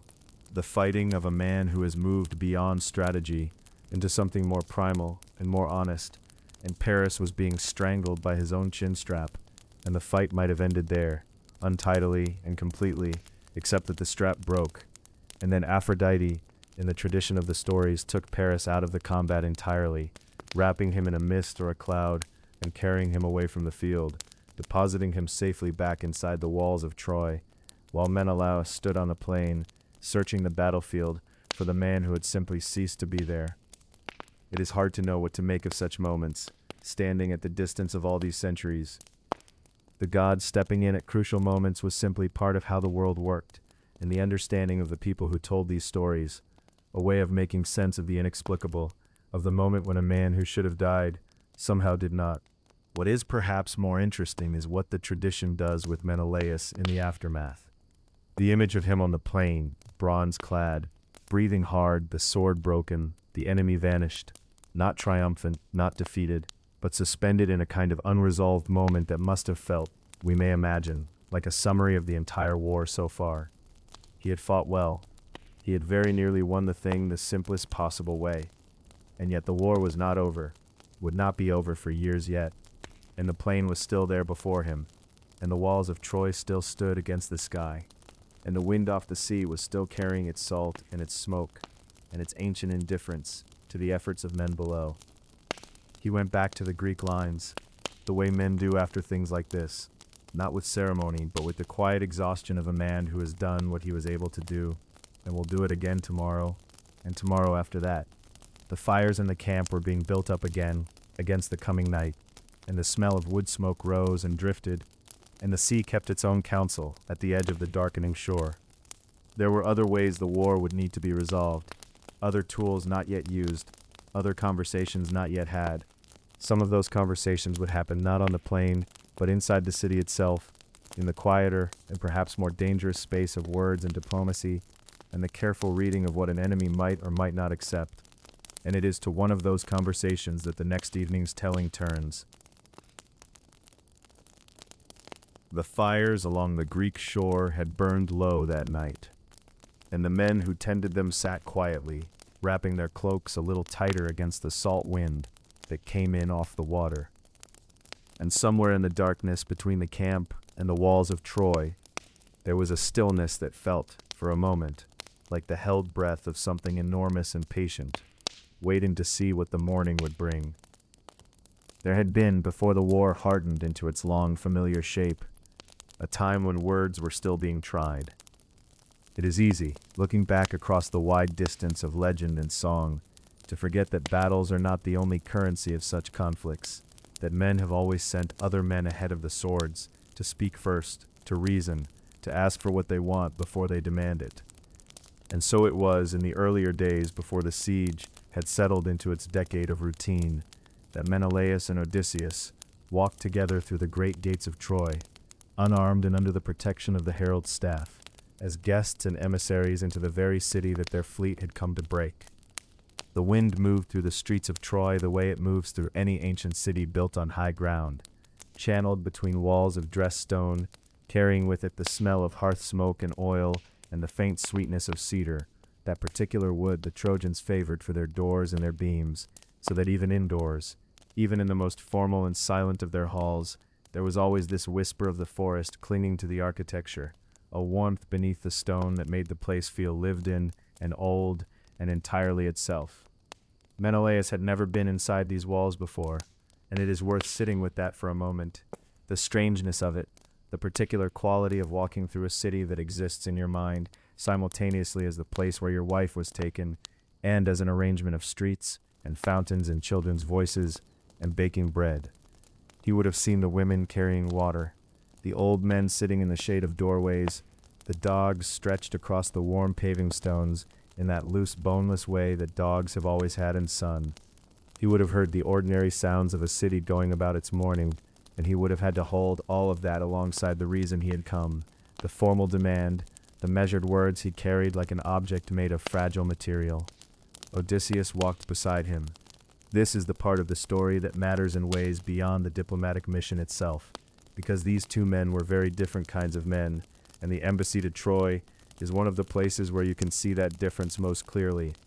Menelaus was, at his deepest core, a man of feeling, a man to whom things had happened and who carried the weight of those things openly. Odysseus was a man of strategy, a man who could look at any situation and find the geometry of it, the angle from which a carefully placed word might do the work that a sword could not. Together they made a kind of completeness, the wounded and the calculating, the heart and the mind, and the Trojans, it is said, recognized this even as they sat in formal assembly and listened to what these two Greeks had come to say. The message was clear enough in its intention: return Helen, Return the treasures that Paris had taken from the hall in Sparta. Honor what the laws of hospitality and the laws between peoples required. These were not complicated demands in their form, only in their consequence, because to grant them would be to return to a world before Paris had made his choice, and that world, whatever its advantages, was not the world Troy had committed itself to defending. The assembly sat in the long rectangular hall with its painted walls, and the light came in through high narrow openings and fell across the floor in pale, shifting columns. And somewhere outside, the wind moved through the city's high streets and carried that faint cedary warmth through whatever gaps it could find. It is said that among the Trojan elders, there were those who looked at Menelaus with something approaching genuine recognition. Men old enough to understand what it is to lose something beloved. Men who perhaps, even in their loyalty to their prince and their city, felt the weight of what this Greek king was asking for, and thought, quietly, that it was not an unreasonable thing. The story goes that not all voices in that hall were raised against the embassy, that there were those who counseled return, who understood the arithmetic of what a continued war would cost, and tried to make that arithmetic audible above the other voices. But cities, like individuals, can be committed to their choices, even when a part of them knows better. And Troy had its pride, and its obligations, and its particular way of understanding honor. And in the end, the answer that came back was what it had always been going to be: a refusal, perhaps softened somewhat by the formalities of diplomatic language, but a refusal nonetheless. Helen would not be returned. The embassy had failed in its purpose, as the story always knew it would. And yet there's something important about the attempt, about these two men walking through those cedar-scented streets and making the words be tried before the swords were allowed to resume their long conversation. What happened on the way back, or in the days that surrounded this embassy, shifts depending on which thread of the tradition you follow. But the arrow, the broken truce, that belongs to a different moment and a different kind of failure, and it is worth dwelling on what it meant. There came a day when both armies stood in a kind of formal arrangement, a truce agreed upon, a space created in which the war was officially paused, and it was agreed between the two sides that the matter might be settled in a different way entirely, by single combat between Menelaus and Paris, the two men at the center of the whole vast grief, settling it between them personally, as it perhaps always should have been. The combat happened. Menelaus fought with the particular ferocity of a man who has been patient for a very long time, and finally has the thing he has been patient toward within reach. He had Paris in his grip, it is said, had his hands in the Trojan prince's helmet, was dragging him toward the Greek lines in the dust and the heat of the afternoon, and then Paris was gone, pulled away by divine intervention, by Aphrodite herself, according to the old stories, spirited back inside the walls of Troy, to the soft safety of his perfumed rooms, and the combat ended without resolution, which is itself a kind of verdict, though not the kind either side had hoped for. The truce should have held beyond that moment. By the agreement that had been made, Menelaus had won, and the war should have been over, or at least entered some new formal phase. But a truce is a fragile thing, more fragile than it looks, thinner than the air it hangs in, and it requires everyone to want it to hold, and not everyone did. It is said that an arrow was loosed, that it came from the Trojan side, that it struck Menelaus, a wound the stories describe as serious enough to draw blood and break the sacred arrangement, though not serious enough to take his life, which matters in its own way. The body tested and marked, but still present, still carrying forward. The arrow's flight was the sound of an ending. Whatever possibility had existed in the formal silence of the embassy, whatever narrow corridor of words might have led somewhere other than more war, closed in the moment that string was released. The truce shattered the way such things always shatter, not with a sound exactly, but with a change in the quality of the air, a recognition passing through both armies that this was now again simply what it had been, and would be, for years to come. Menelaus stood in the afternoon light with his wound, with his generals around him and the long familiar shape of the Trojan plain stretching away under the pale sky. And the fires would be lit again that night along the shore, the same fires, the same wind pulling at them, the same smell of smoke and salt and distance. And the cooking fires and the watch fires, and the fires that men sit beside when they are very far from home and have been far from home for longer than they expected. Those fires that are both warmth and reminder, that keep the cold away while they burn through the dark, waiting, like everything else in that long suspended world, for morning. Tomorrow the war would continue, as it always had, but for now the night was settling in gently, and the wind off the water was cool, and somewhere in that darkness the next long chapter of endurance was already quietly beginning. The fires have been burning since before midnight, and their light has turned the whole sky above Troy into something that is neither night nor day, a vast amber bruise spread across the heavens, from the Scaean gates to the shoreline, from the high towers of Priam's palace down to the dark water where the Greek ships rock and creak against their moorings, their hulls painted orange and gold by the reflected glow of a city coming undone. Menelaus has been moving through this light for what feels like hours, though time has become a strange and fluid thing tonight, stretching and compressing in the way that time always does when something vast and irreversible is happening, when the world is being remade between one breath and the next. He moves through narrow streets that he has never walked before, and yet has imagined so many times over 10 long years that they feel half familiar, like a place visited in a recurring dream, the stones beneath his sandals uneven and warm from the heat of nearby fires, the walls on either side flickering between shadow and copper brightness as the flames find new things to consume somewhere deeper in the city. Around him, Troy is falling in ways both sudden and slow. There are sounds of running, of things colliding and breaking, of voices calling out in a language he does not fully understand, and voices answering in the rough, familiar Greek of the men he has camped beside for a decade. Somewhere not far away, something collapses with a long, grinding groan, and then a billowing pulse of orange light rolls up into the sky, and for a moment everything is visible. The whole street, the doorways with their carved stone lintels, the small clay lamps that still burn in a window, as though their owner expected simply to come home, as though the ordinary evening had not transformed itself into this roaring, luminous catastrophe. He had climbed out of the wooden horse some hours before, in that strange silent interval just past the deepest part of the night, when the Trojans had finally drunk themselves into the heavy sleep that the story goes Sinon and the gods between them had arranged.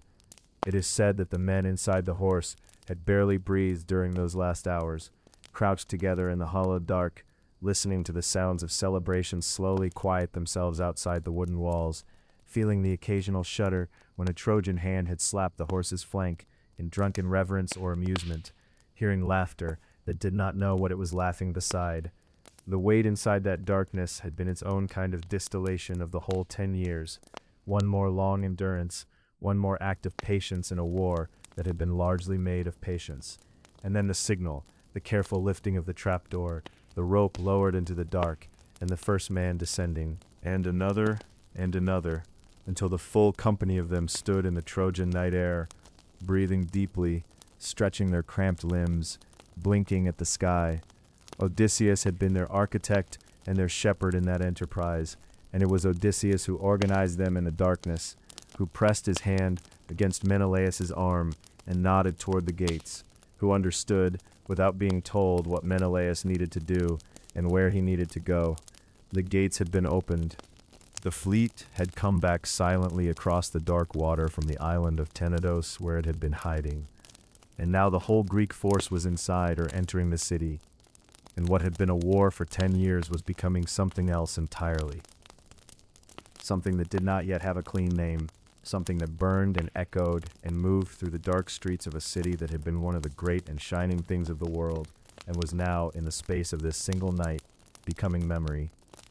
Menelaus moves through it all with a kind of purposeful calm that he himself does not entirely understand. He has thought about this night so many times, has imagined it in the drowsy half-sleep of campaign nights in the tent, in the gray mornings when the sea mist lay over the plain and nothing moved, and the war seemed like something that might simply go on forever, world without end. He had imagined himself arriving at this night full of fury, full of the righteous heat of a man reclaiming what was taken from him, and yet what he actually feels, moving through the amber chaos of Troy's last night, is something quieter and more complicated, something that he does not have words for yet, something that will perhaps take years to properly understand. He passes a courtyard where a fig tree grows, its leaves lit from below by a fire burning somewhere on the other side of the wall, each leaf individually visible in the upward light, trembling slightly in the warm air that the fires themselves are generating, a small and private thing of extraordinary beauty in the middle of all this destruction. And he pauses for just a moment to look at it. The tree that did not know about the war. The tree that had simply grown in the courtyard of Troy because that is what fig trees do. Patient and green and indifferent to the quarrels of kings. Then he moves on because there is somewhere he needs to be. It is said that he had some sense of where in the city she would be found, that men he trusted had spoken to Trojans they had captured, or turned in those last complicated hours, and had learned which house, which quarter, which direction from the palace.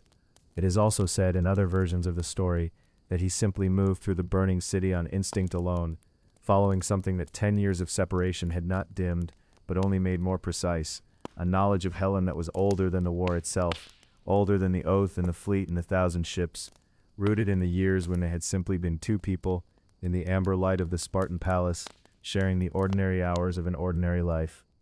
The streets grow wider as he moves toward the upper city, toward the great houses near Priam's hall, and the fires here are newer, still finding their full strength, and there are shadows moving in every direction as the Greek forces work through the city, and the Trojan defenders make their last desperate stands in doorways and courtyards and at the tops of stairs. Menelaus keeps moving. He passes the body of a Trojan warrior lying across a threshold, still armored, and looks at the face for a moment, a young face, younger than the war, a face that belonged to someone who had been a child when all of this began, and he feels the weight of that, feels it settle onto him alongside everything else he is carrying tonight. There are men with him, companions who have stayed close through the hours of the assault, Ajax the Lesser, and a small group of Spartan warriors who know their king's purpose and have kept themselves between him and the worst of the fighting, not because Menelaus cannot fight, but because tonight his task is not fighting. Tonight his task is something older and stranger and more important than anything that can be settled with a sword. And they all know it, and they move together through the burning city like a small, quiet current in a larger river of chaos and noise and firelight. He can see the house now, or what he believes is the house, a large stone building set slightly back from the wider avenue, its door standing open, a fire burning inside that is not the fire of the city, but the fire of an ordinary household hearth, visible through the open door as a warm orange rectangle in the larger darkness, and he stands for a moment in the street before it, breathing the smoke-thick air, feeling the heat of the burning city against his face, feeling beneath his feet the stones that have borne 10 years of this siege without yielding, that have borne the weight of everything that was wagered and lost and fought for in this long, terrible enterprise. He takes a breath that is slow and full, a breath that holds inside it something of every morning he has spent on the plain before these walls, every salt-tasting wind off the sea, every fire in every camp for 10 long years. And then he walks toward the open door, and the firelight reaches out to meet him, and the night continues its slow transformation into something that is neither what it was, nor yet what it will become. Behind him in the street, the fires of Troy continue their patient, luminous work, and the smoke rises into a sky that is slowly, almost imperceptibly, beginning to lose its deepest darkness at the very edge of the east, as though even the night itself understands that this particular night is ending, that what comes after it will carry a different quality of light entirely, a light that will take time to understand, and that the next chapter of this long story will begin in the complicated quiet after the burning, in the place where two people will need to find a language for everything that 10 years has made them. The fires had been burning for hours already, casting their amber and copper light across the stones of Troy, and the smoke that rose from the great towers moved slowly, heavily, into a sky that had forgotten what darkness without flame looked like. The city breathed its last in light, in warmth, in the particular orange glow of things that have stood for a very long time and are now at last surrendering to the night. And somewhere within those burning streets, among the overturned urns and the scattered offerings and the doors hanging open on their great bronze hinges, Menelaus was walking. He had waited 10 years for this night, and now that it had arrived, he moved through it the way a man moves through a dream. He has dreamed so many times that he no longer knows whether he is sleeping or waking. The cobblestones beneath his sandals were warm from the fires on either side, and the air smelled of cedar wood burning, of old stone releasing the heat it had gathered across generations, of olive oil spilled from broken lamps and caught alight in long, thin rivers of fire that trickled between the paving stones like something alive. He had his sword in his hand. He did not think about the sword. He was thinking about a door. The story goes in the versions told by poets who came after, and who tried to imagine what that night truly felt like, that Menelaus had promised himself what he would do when he found her. He had made this promise in the cold clarity of his fury, back in Sparta, when the rooms of the palace had seemed too large and too quiet, and the servants had moved through them with their eyes averted. He had made it again at Aulis, watching the ships come in from every corner of Greece, each one carrying men who were paying in years of their lives for a king's wounded dignity. He had made it on the beaches of Troy, on the plains below the walls, in the long, slow evenings of the camp when the cooking fires sent their warm columns of smoke straight up into a still sky, and the men sat together not speaking of the things they missed. He had told himself, in the language of kings and injured husbands, what justice required of him. And now he was walking through a burning city, and the sword was in his hand, and the door was somewhere ahead of him in the firelight.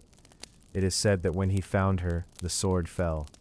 Different poets, different centuries, different moods of telling have placed this moment differently.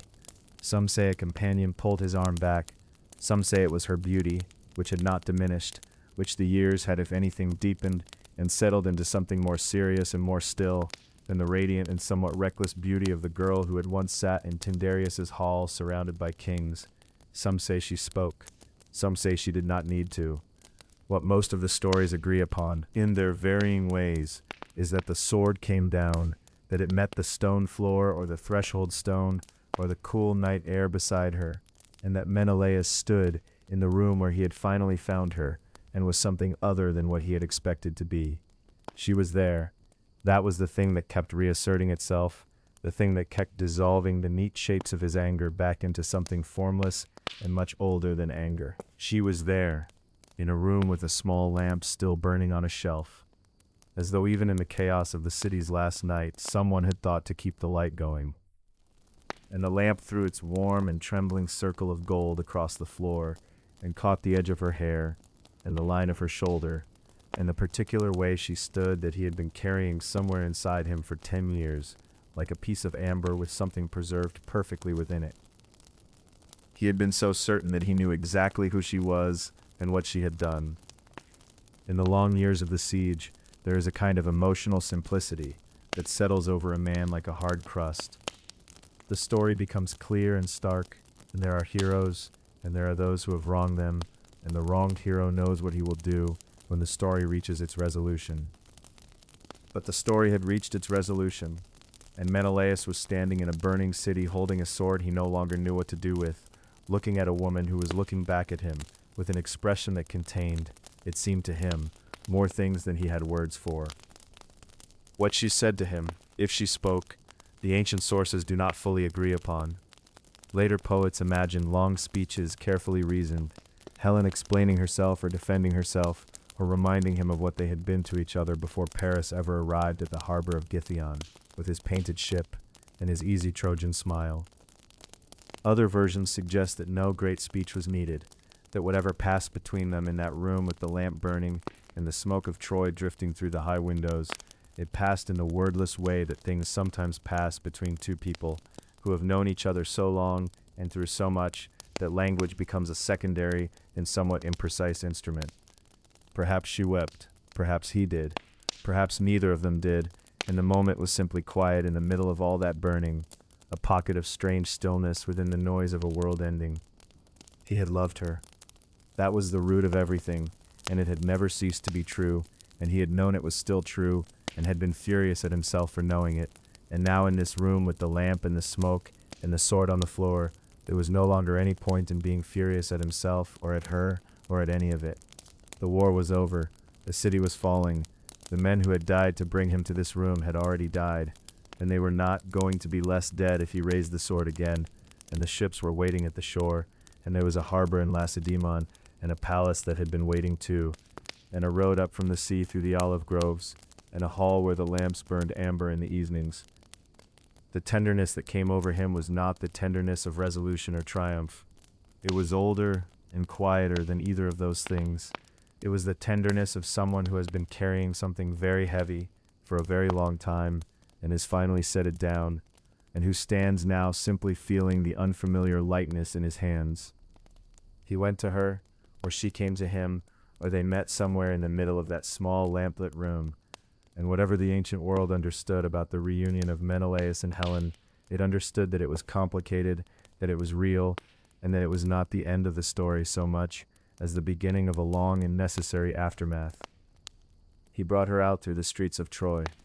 She walked beside him through the corridors of a city that was emptying of everything it had been, the fires reflecting in the polished stones and in the bronze that lay scattered everywhere, and the smoke moving around them both like something that wanted to slow them down, to hold the moment a little longer before the cold sea air of the harbor found them.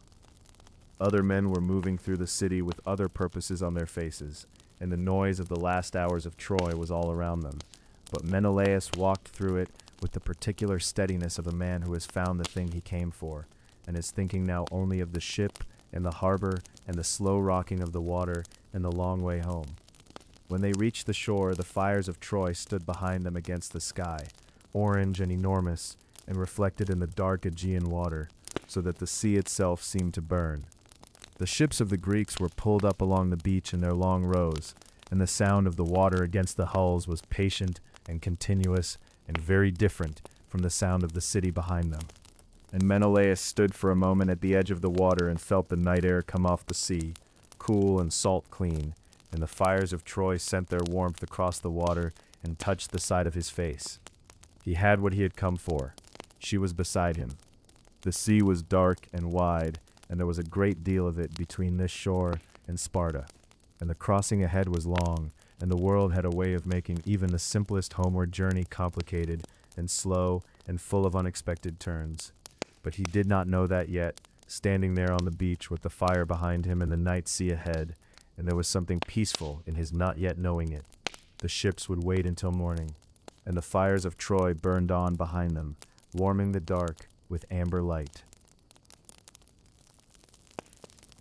The fire has burned low tonight, and the sea is very far away, and yet if you listen past the quiet of wherever you are lying, you might almost hear it, that low, restless muttering at the edge of the world, the sound the water makes when it has not yet decided where it is going.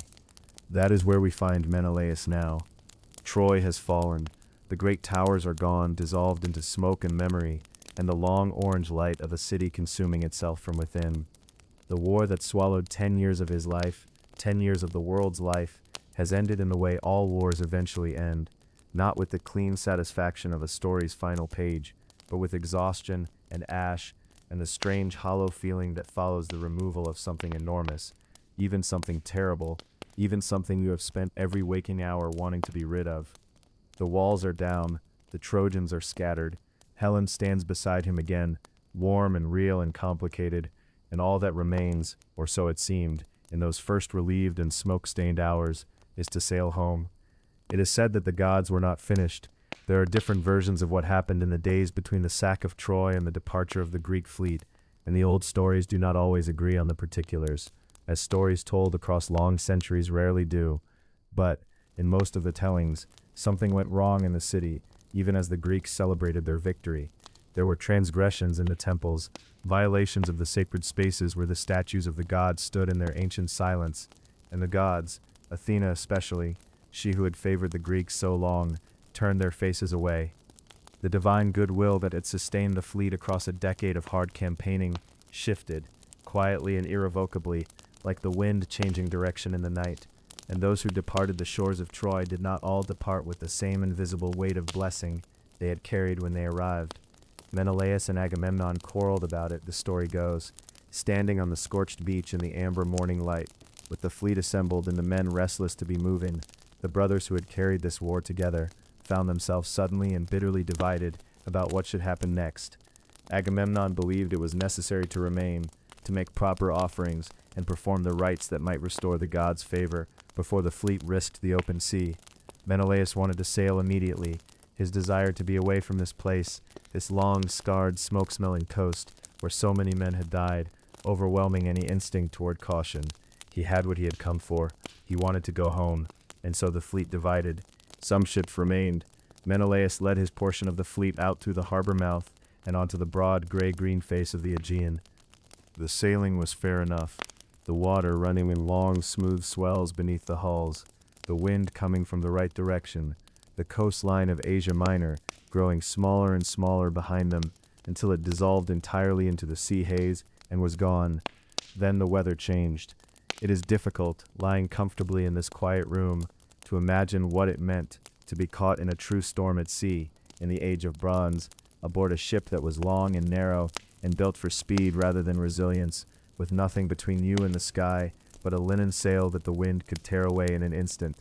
The Aegean is not a gentle sea, even in summer. It is a sea of moods, a sea that can be flat and brilliant as polished copper in the morning, and by afternoon can be running in dark, steep-sided swells that come from 3 directions at once, confused and violent, the kind of swells that make the hull groan and the oarsmen grip their benches, and even experienced sailors find themselves staring at the horizon with wide, expressionless faces. What came from Menelaus's fleet was worse than an ordinary autumn storm. The story goes that the gods themselves were in it, that the winds were sent, that the waves were shaped by something more than weather, that what scattered those ships was not merely meteorological bad luck, but the active displeasure of powers that had grown tired of being treated carelessly by men who thought victory meant they were beyond consequence. The fleet came apart. That is the simple and quiet way to say it, and perhaps the most accurate. Ships were separated in the darkness and the spray, driven away from one another by the competing pushes of the wind, unable to signal or to follow in the churning gray confusion of a sea that had lost its horizon. Some ships foundered.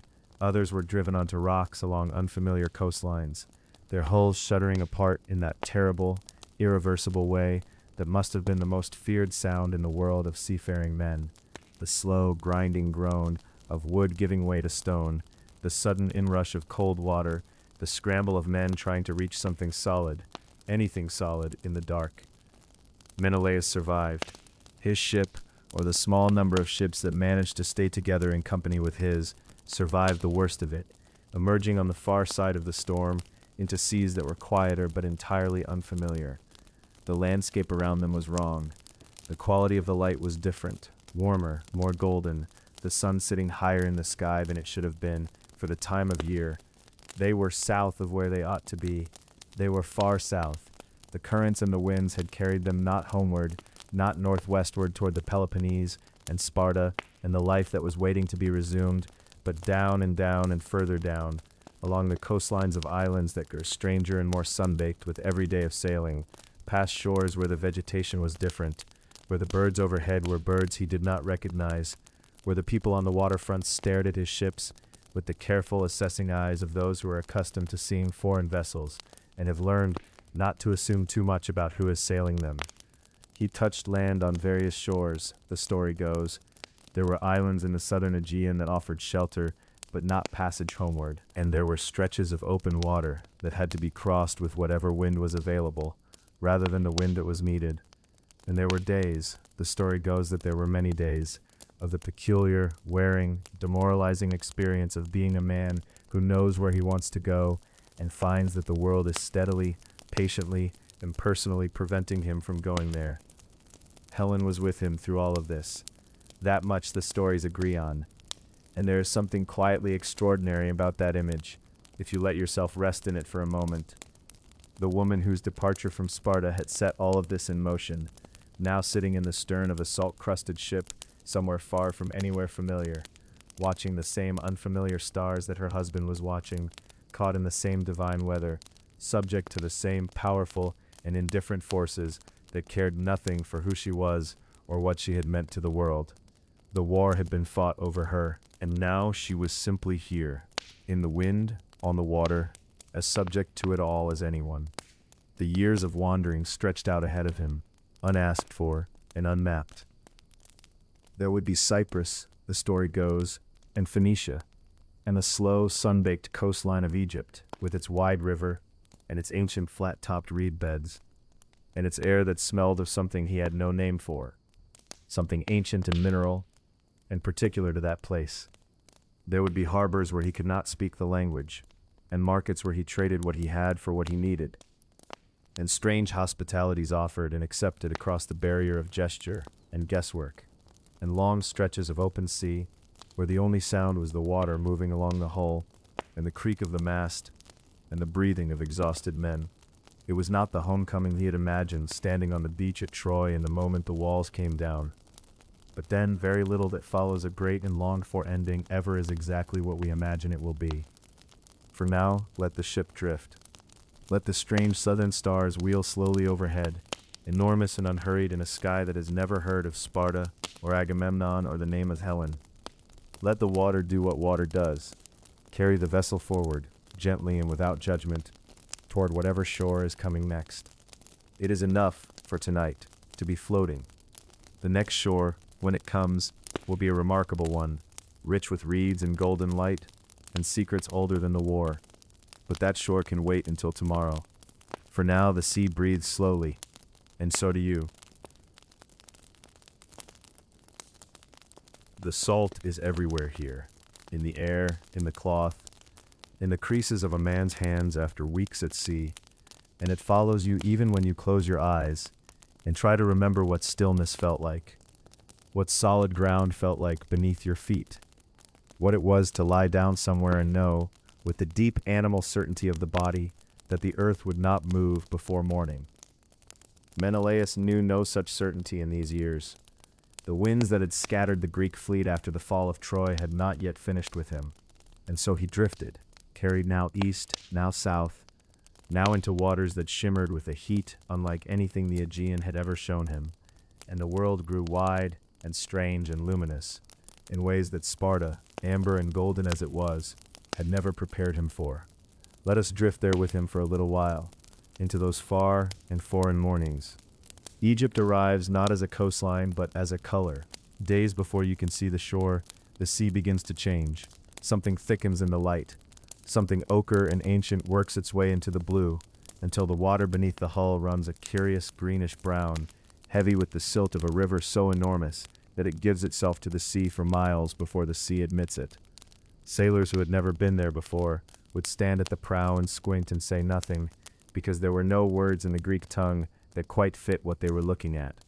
The sky above Egypt has a particular weight to it, a brassy fullness in the middle hours of the day that sits upon the shoulders like a warm hand, pressing gently, insistently downward, as if the sun here is not merely overhead, but is genuinely interested in you, genuinely close.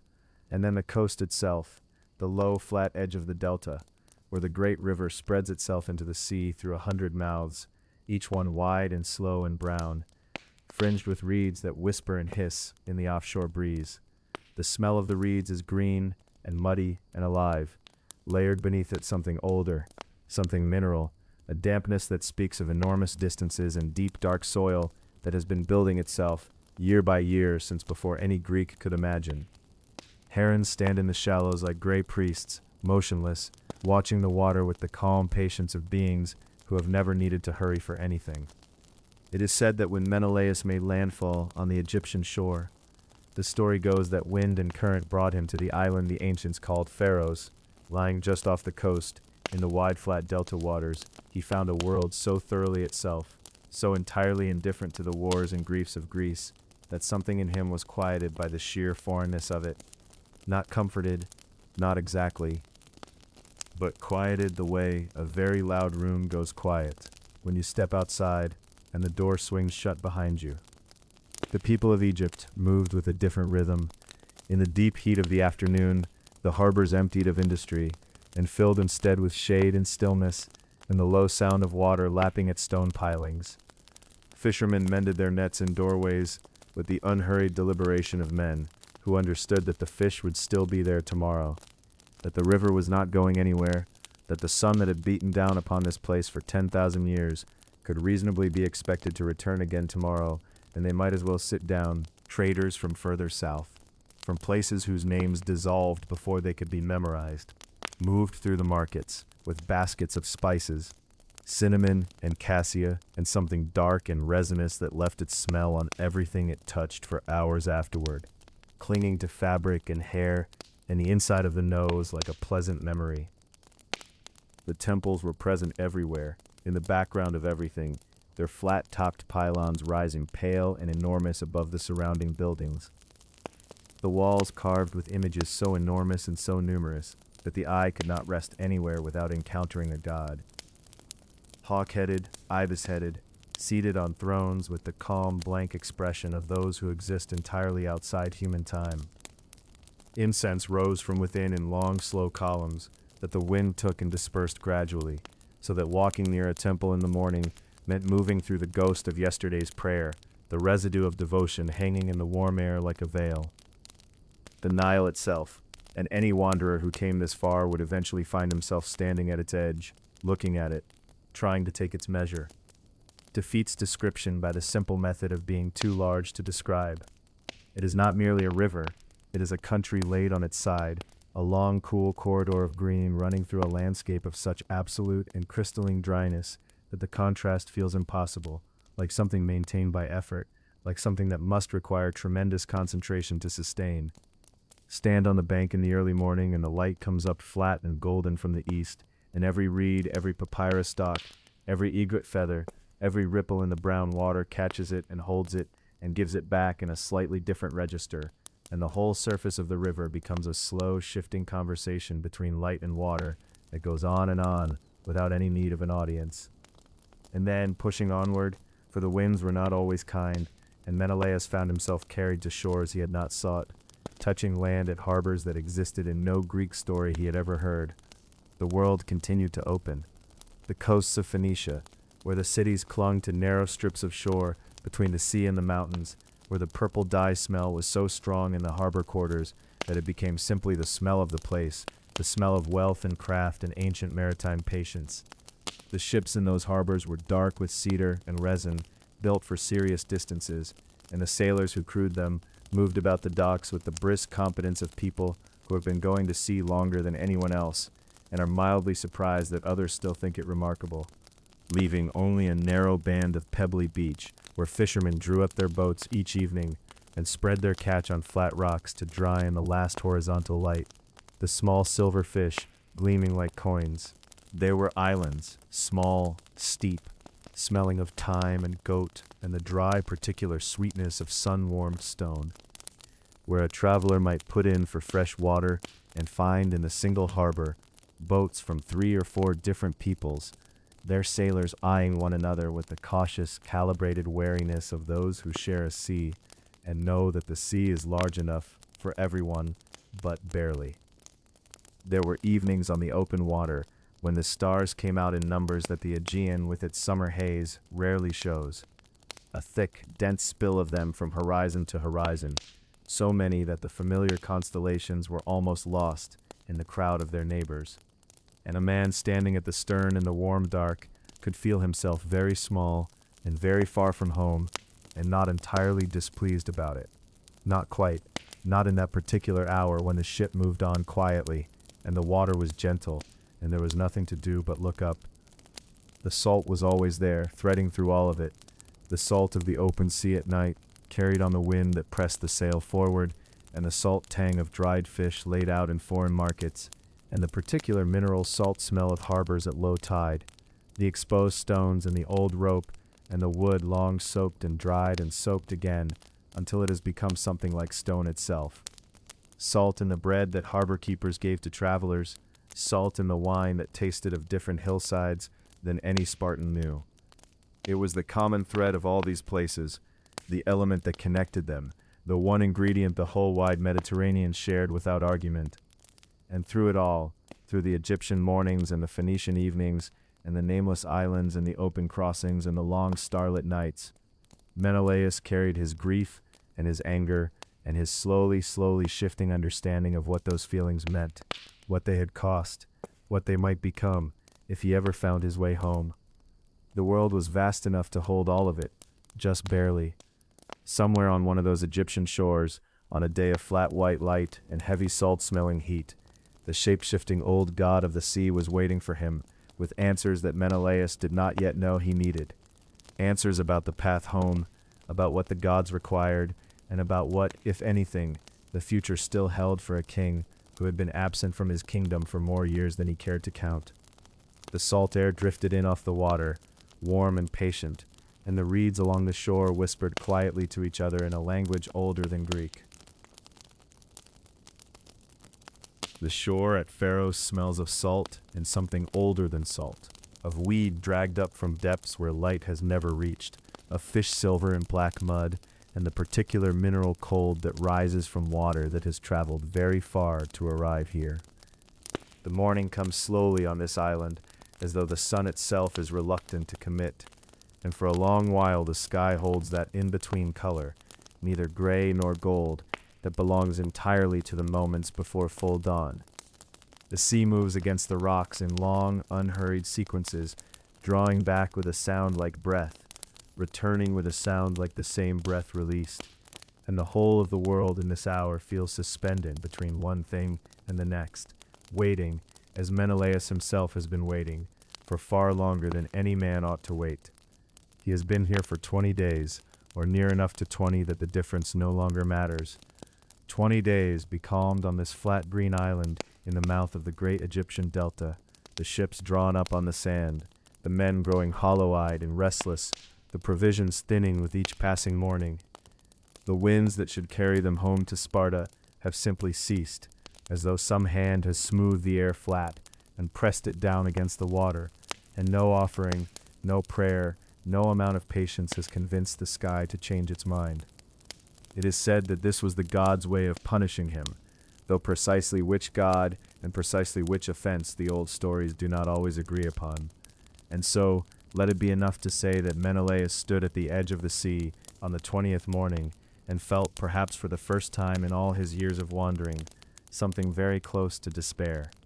And it was then that she came to him, Eidothea, daughter of Proteus, the ancient one who keeps his rest upon this island. She rose from the water the way a thought rises from the edge of sleep, suddenly present without any clear moment of arrival. The stories describe her as beautiful and frank, and entirely without the caution that most immortals wear like a second skin around mortal men. She looked at Menelaus with something that might have been pity, or might have been the mild exasperation of someone watching a man struggle with a knot he could simply ask to have untied, and she told him plainly what he needed to know. Her father, the old man of the sea, came each day at noon to sleep among his seals upon the sand. If Menelaus wished to learn how to break free from this windless captivity, he must ask her father, and if Proteus would not answer willingly, and he would not, she said this clearly, he very much would not, then Menelaus would have to hold him. Holding Proteus, she explained, was the difficult part.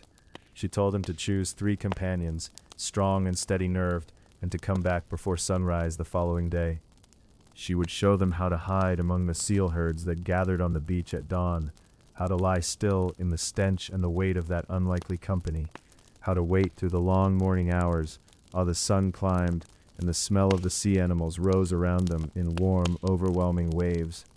The story goes that she took pity on them even in this, laying something, the sources speak of ambrosia, of sweet-scented herbs, beneath their noses so that the waiting might be more bearable. It is a small mercy and a strangely tender detail, this little kindness given to men who must lie in disguise among seals for hours, and it stays in the mind long after harder things have faded. So they waited, 3 companions and Menelaus himself, wrapped in fresh sealskins, breathing carefully, watching the sun through half-closed eyes as it moved across the Egyptian sky with the same slow indifference it brought to everything. The seals gathered around them without suspicion, great warm bodies settling and shifting, their breath loud and rhythmic, and the sea murmured at the edge of the beach in that same endless patient motion it always makes, drawing back, returning, drawing back again. And then, at the noon hour, Proteus came. He came from the sea. That much all the tellings agree upon. He came from the water at noon and moved among his seals, counting them. The story goes that he counted them the way a shepherd counts his flock, touching each one as he passed, and that he was satisfied by the number, and that he lay down then among them without any sign of suspicion, settling into the sand and the warm press of bodies on either side, closing his ancient eyes. And then Menelaus held him. What followed is one of those passages in the old stories that seems to live somewhere between the literal and the dreamed, a sequence of transformations so rapid and so strange that the mind can only receive it the way one receives certain memories from the edge of sleep, not quite believing, not quite disbelieving, simply moving through each image as it comes. Proteus became a lion, broad-maned and roaring, and Menelaus held on. He became a serpent, cold and muscular and winding, and Menelaus held on. He became a leopard, a great boar, flowing water, a tall tree with its roots pulling downward and its branches straining upward, and through every form, Menelaus and his three companions held, hands locked and faces set against fear, until at last the transformation slowed and stopped and the old god was simply an old man again, tired-looking and displeased, blinking in the noon light of the Egyptian shore. The sea made its sound. It always made its sound. Proteus, resigned in the way that only very ancient things can be resigned, asked what Menelaus wanted to know, and here the conversation opens into something larger than a simple request for favorable winds, because Proteus, once he had accepted that this mortal would not let go and would not be frightened off, gave his answers in full, the way a man pays a debt he has been putting off too long. He told Menelaus that he had offended the gods by leaving Egypt without the proper sacrifices. This was the reason for the windless sea, the reason for 20 wasted days, the reason for all of it, and that he must go back to the sacred river and make those offerings before the sky would open for him again. He told him this clearly, without ornament, and Menelaus received it clearly, that particular quality of grief that attaches to learning that one's suffering has had a remedy all along, that one simply did not know about. But Proteus told him other things too. He told him that Agamemnon, his brother, was dead. He spoke this fact without softening, the way the sea delivers what the sea delivers. And the story goes that Menelaus wept there on the beach among the seals, while the old god watched with that same expression of resigned ancient patience, wept for his brother whom he had last seen alive at Troy, with whom he had crossed a dark water 10 years before, and never crossed back. And there is something in this moment, in the particular location of this grief, not at home, not among friends, not in any place of comfort, but on a foreign shore smelling of fish and salt and sealskin, surrounded by water on all sides, that makes it feel more true than grief observed in more dignified settings, more human, more like the way loss actually arrives. Proteus told him one thing more. He told him that Menelaus himself would not die in Sparta, that the gods had set aside for him a different end, a place called Elysium, the Elysian fields at the far edge of the world, where the air is always gentle and the days do not press down with the weight that ordinary days carry. He told him this because Menelaus was the husband of Helen, daughter of Zeus, and that kinship, even kinship by marriage, even kinship complicated by everything the marriage of Menelaus and Helen had been and become and cost, that kinship still counted, still carried its own kind of protection out to the very end of things. And then the old god slipped back into the sea, and the surface of the water closed over him, and the beach was simply a beach again, warm and bright and smelling of everything it had smelled of all morning, and the seals shifted inside around the four men as though nothing remarkable had occurred. Menelaus sat for a while in the sand, letting the knowledge settle into him, his brother gone, his wandering extended by one more act of devotion owed to the sacred river, and somewhere at the far end of all of it, a country without winter and without grief. The sea breathed in the way it always breathes, steady and untroubled, and entirely without opinion about what any of this meant or cost, and the afternoon light lay long and golden on the water, and after a time Menelaus rose and went to tell his men that they were going back to the river, that there was one more thing to be done before they could turn the prows toward home. Home. He let the words sit quietly in his mind as the sun moved toward the horizon, and it was warm there, warmer than the Egyptian light, warmer than anything on this long, strange shore, and it pointed west and north and in the direction of Sparta, which was still waiting for him, as it had been waiting all this time, patient as lamplight left burning in an empty room. The road south from the harbor winds slowly through the hills, and the hills of Lacedaemon are the color of old honey in the late afternoon light, warm and deeply familiar in the way that only a place you have loved and lost and found again can be familiar.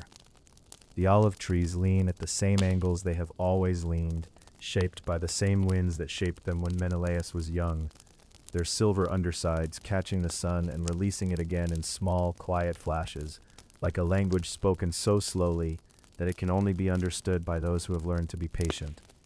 The road itself is dry and pale, powdered with the fine dust of the valley, and the dust rises softly around the wheels of the returning ship's company as they move inland, stirred by the passage of feet and hooves and the slow turning of cartwheels, and then it settles again behind them, as if the earth were quietly closing over the fact of their return, drawing them back in without ceremony, without fanfare, simply receiving them the way deep water receives a stone, with a ripple and then a stillness.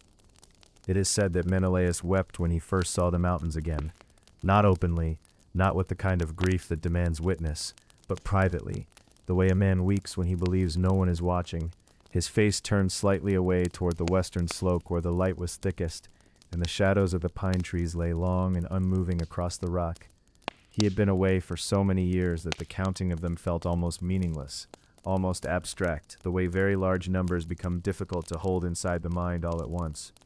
10 years of war beneath the walls of Troy, and then the wandering, the storms, the foreign shores, Egypt and its slow brown river, the coast of Phoenicia, the islands whose names he would have struggled to remember even then, all of it strung together into what felt like another life entirely, a life lived by a version of himself who was younger and harder and more desperate than the man who now moved quietly along this dusty Laconian road.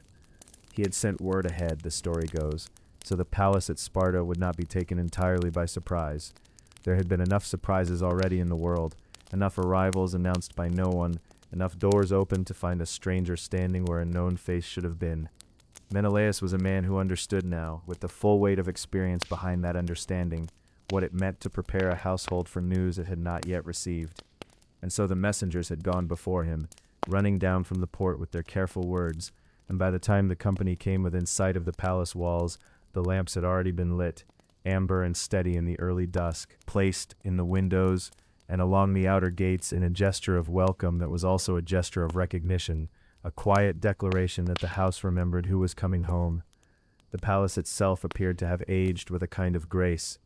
There were places where the plaster had needed repainting, places where the painted figures on the walls had faded from the long seasons of sun and the slow seeping of moisture through the stone, their color softened from vivid reds and deep blues to something more muted, more gentle, like memories of those colors rather than the colors themselves. The courtyard smelled of stone and the faint ghost of wood smoke, and something green and vegetable from the kitchen gardens along the eastern wall, and Menelaus stood in it for a long moment before going inside, simply standing there in the fading light, with his hand resting on the warm stone of the gatepost, feeling the heat the stone had gathered from the day's sun still radiating gently against his palm.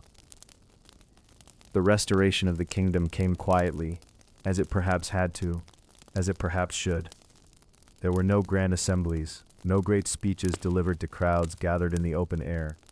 There were instead the smaller ceremonies of return, the careful and deliberate rituals of a man taking up again the responsibilities that had lain waiting for him like tools set down and covered against the weather, still usable, still sound, but needing to be lifted and turned in the hand and relearned. He met with the men who had managed the estates in his absence, older now, their faces more deeply marked by the seasons, and he listened to them carefully, asking questions, and then listening to the answers without interrupting, the way a man listens who knows that he has much to learn before he can speak with any authority.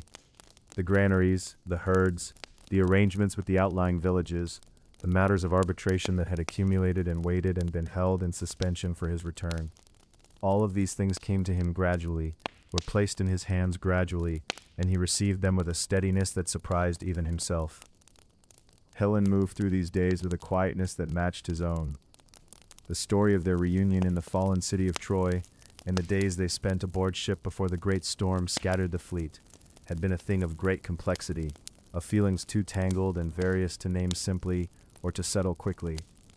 But time had done its slow work, and the wandering years had done theirs, and what remained between them now in the lamplight of their own hall was something that had been tested, and survived its testing, worn smooth by long use and long endurance, like a threshold stone polished by the passage of many feet.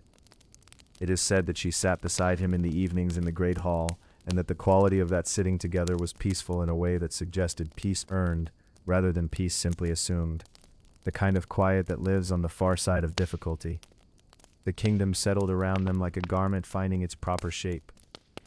Lacedaemon was a land that seemed to understand rest, a valley land held in by mountains on all sides, the river moving through it unhurriedly, the light arriving and departing with the particular slowness of a place that sits between long ridges and receives the day at its own pace.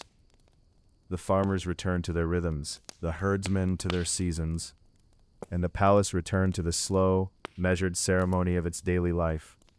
The morning libations poured at the hearth, the evening meal laid out with care, the lamps lit at dusk and tended through the night, their small flames steady against the darkness in a way that felt now to Menelaus like a kind of continuity, a thread running unbroken from before the war and through all the lost years and out again into the present moment, still burning, still warm.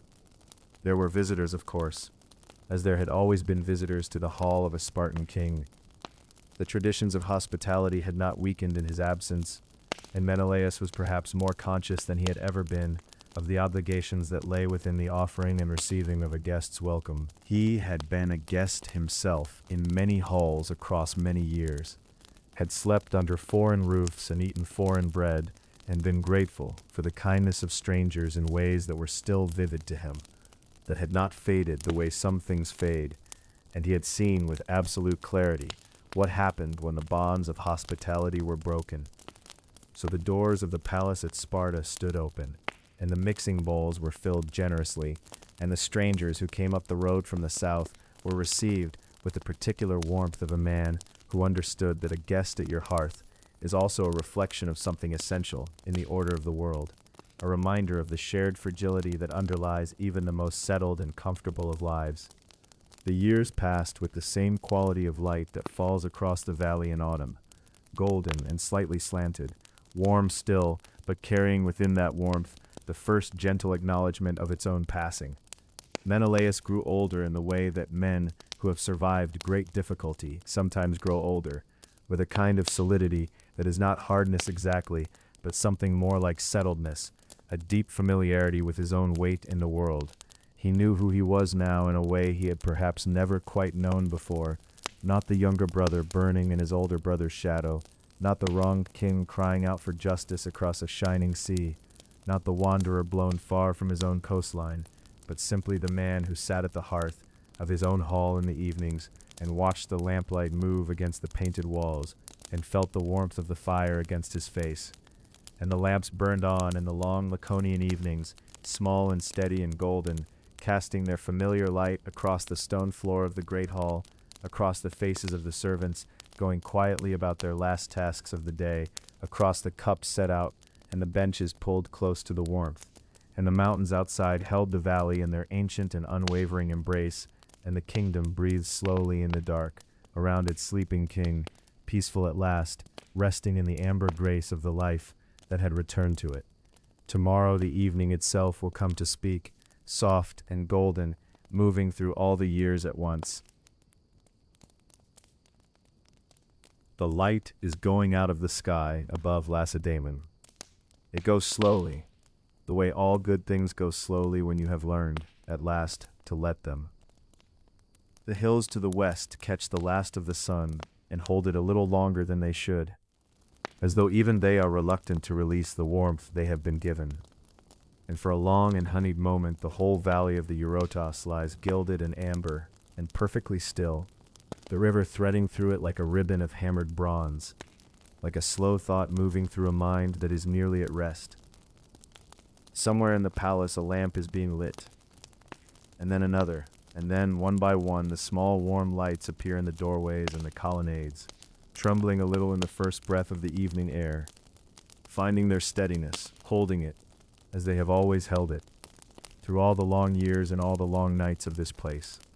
Menelaus is an old man now, or something near to old, and he sits in a chair in the open courtyard where the last heat of the day still radiates softly from the stone beneath his feet. He does not need to be anywhere.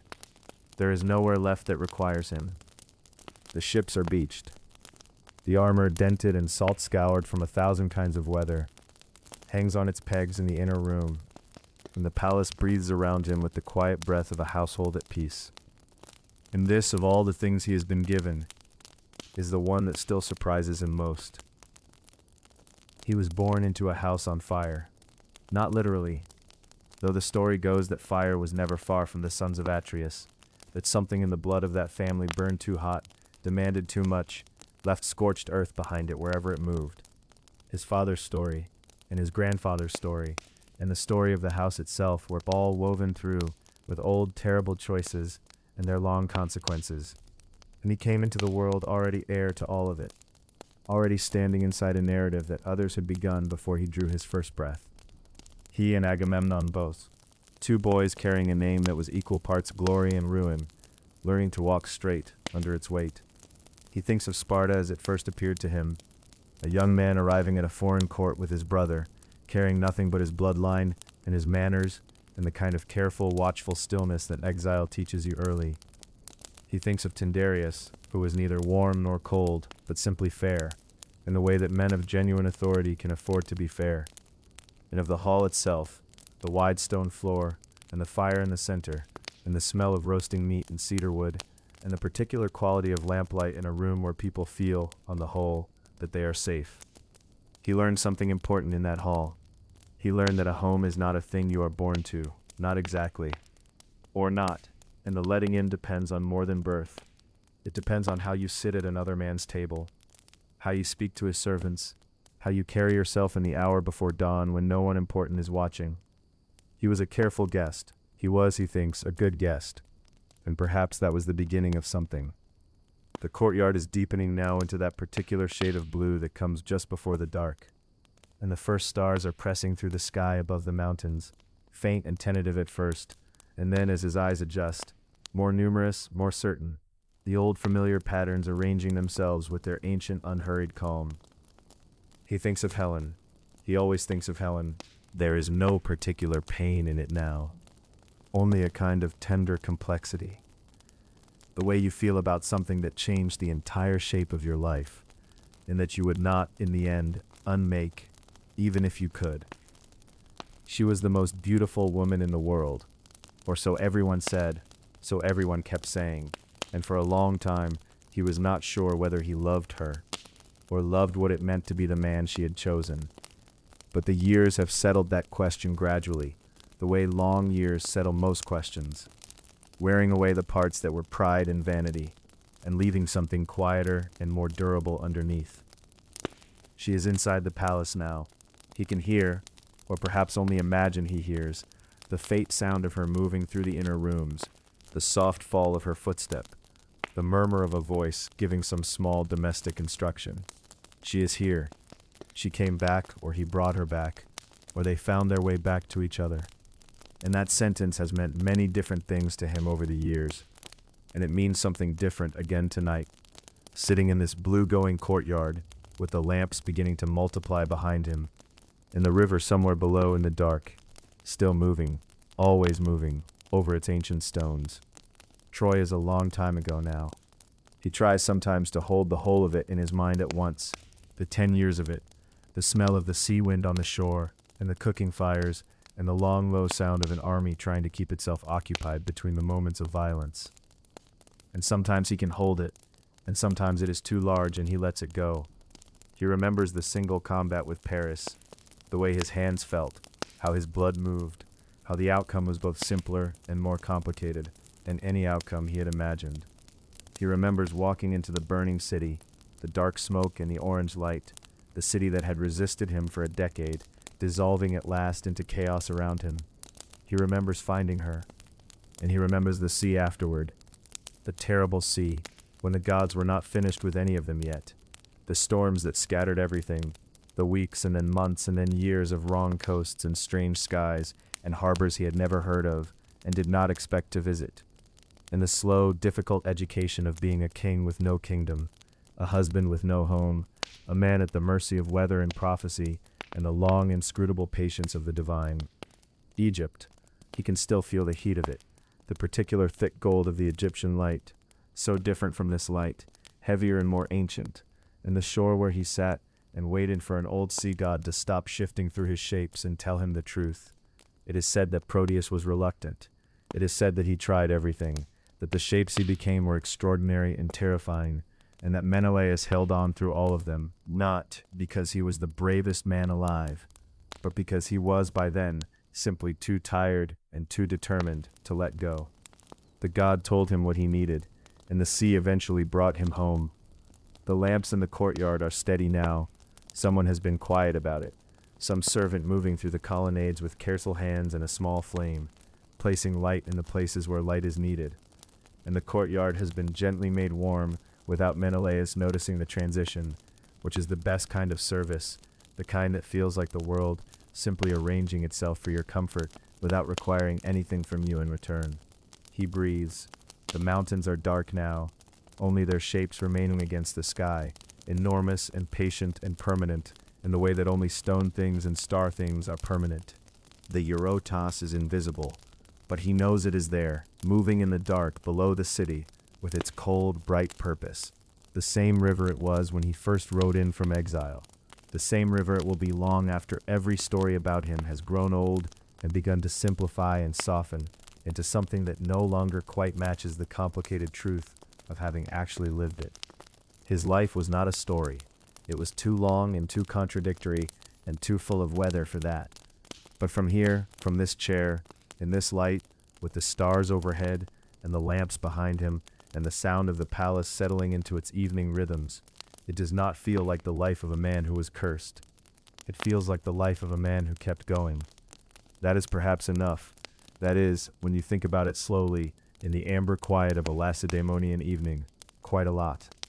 The last lamp is lit somewhere deep in the palace, and its small light reaches even here, just barely, warm and steady at the edge of things, doing what lamplight has always done in this world, holding the dark gently at a distance, making the space between one breath and the next feel safe, making the long night ahead feel not like a loss, but like a rest that has been earned. Sleep now. The valley is still. The river moves in the dark. The stars are out over Sparta, over the mountains, over the wide and quiet sea. And somewhere in the deep and peaceful dark of the world, all the wandering has ended. All the ships have found their harbor. All the long journeys have arrived, gently, here.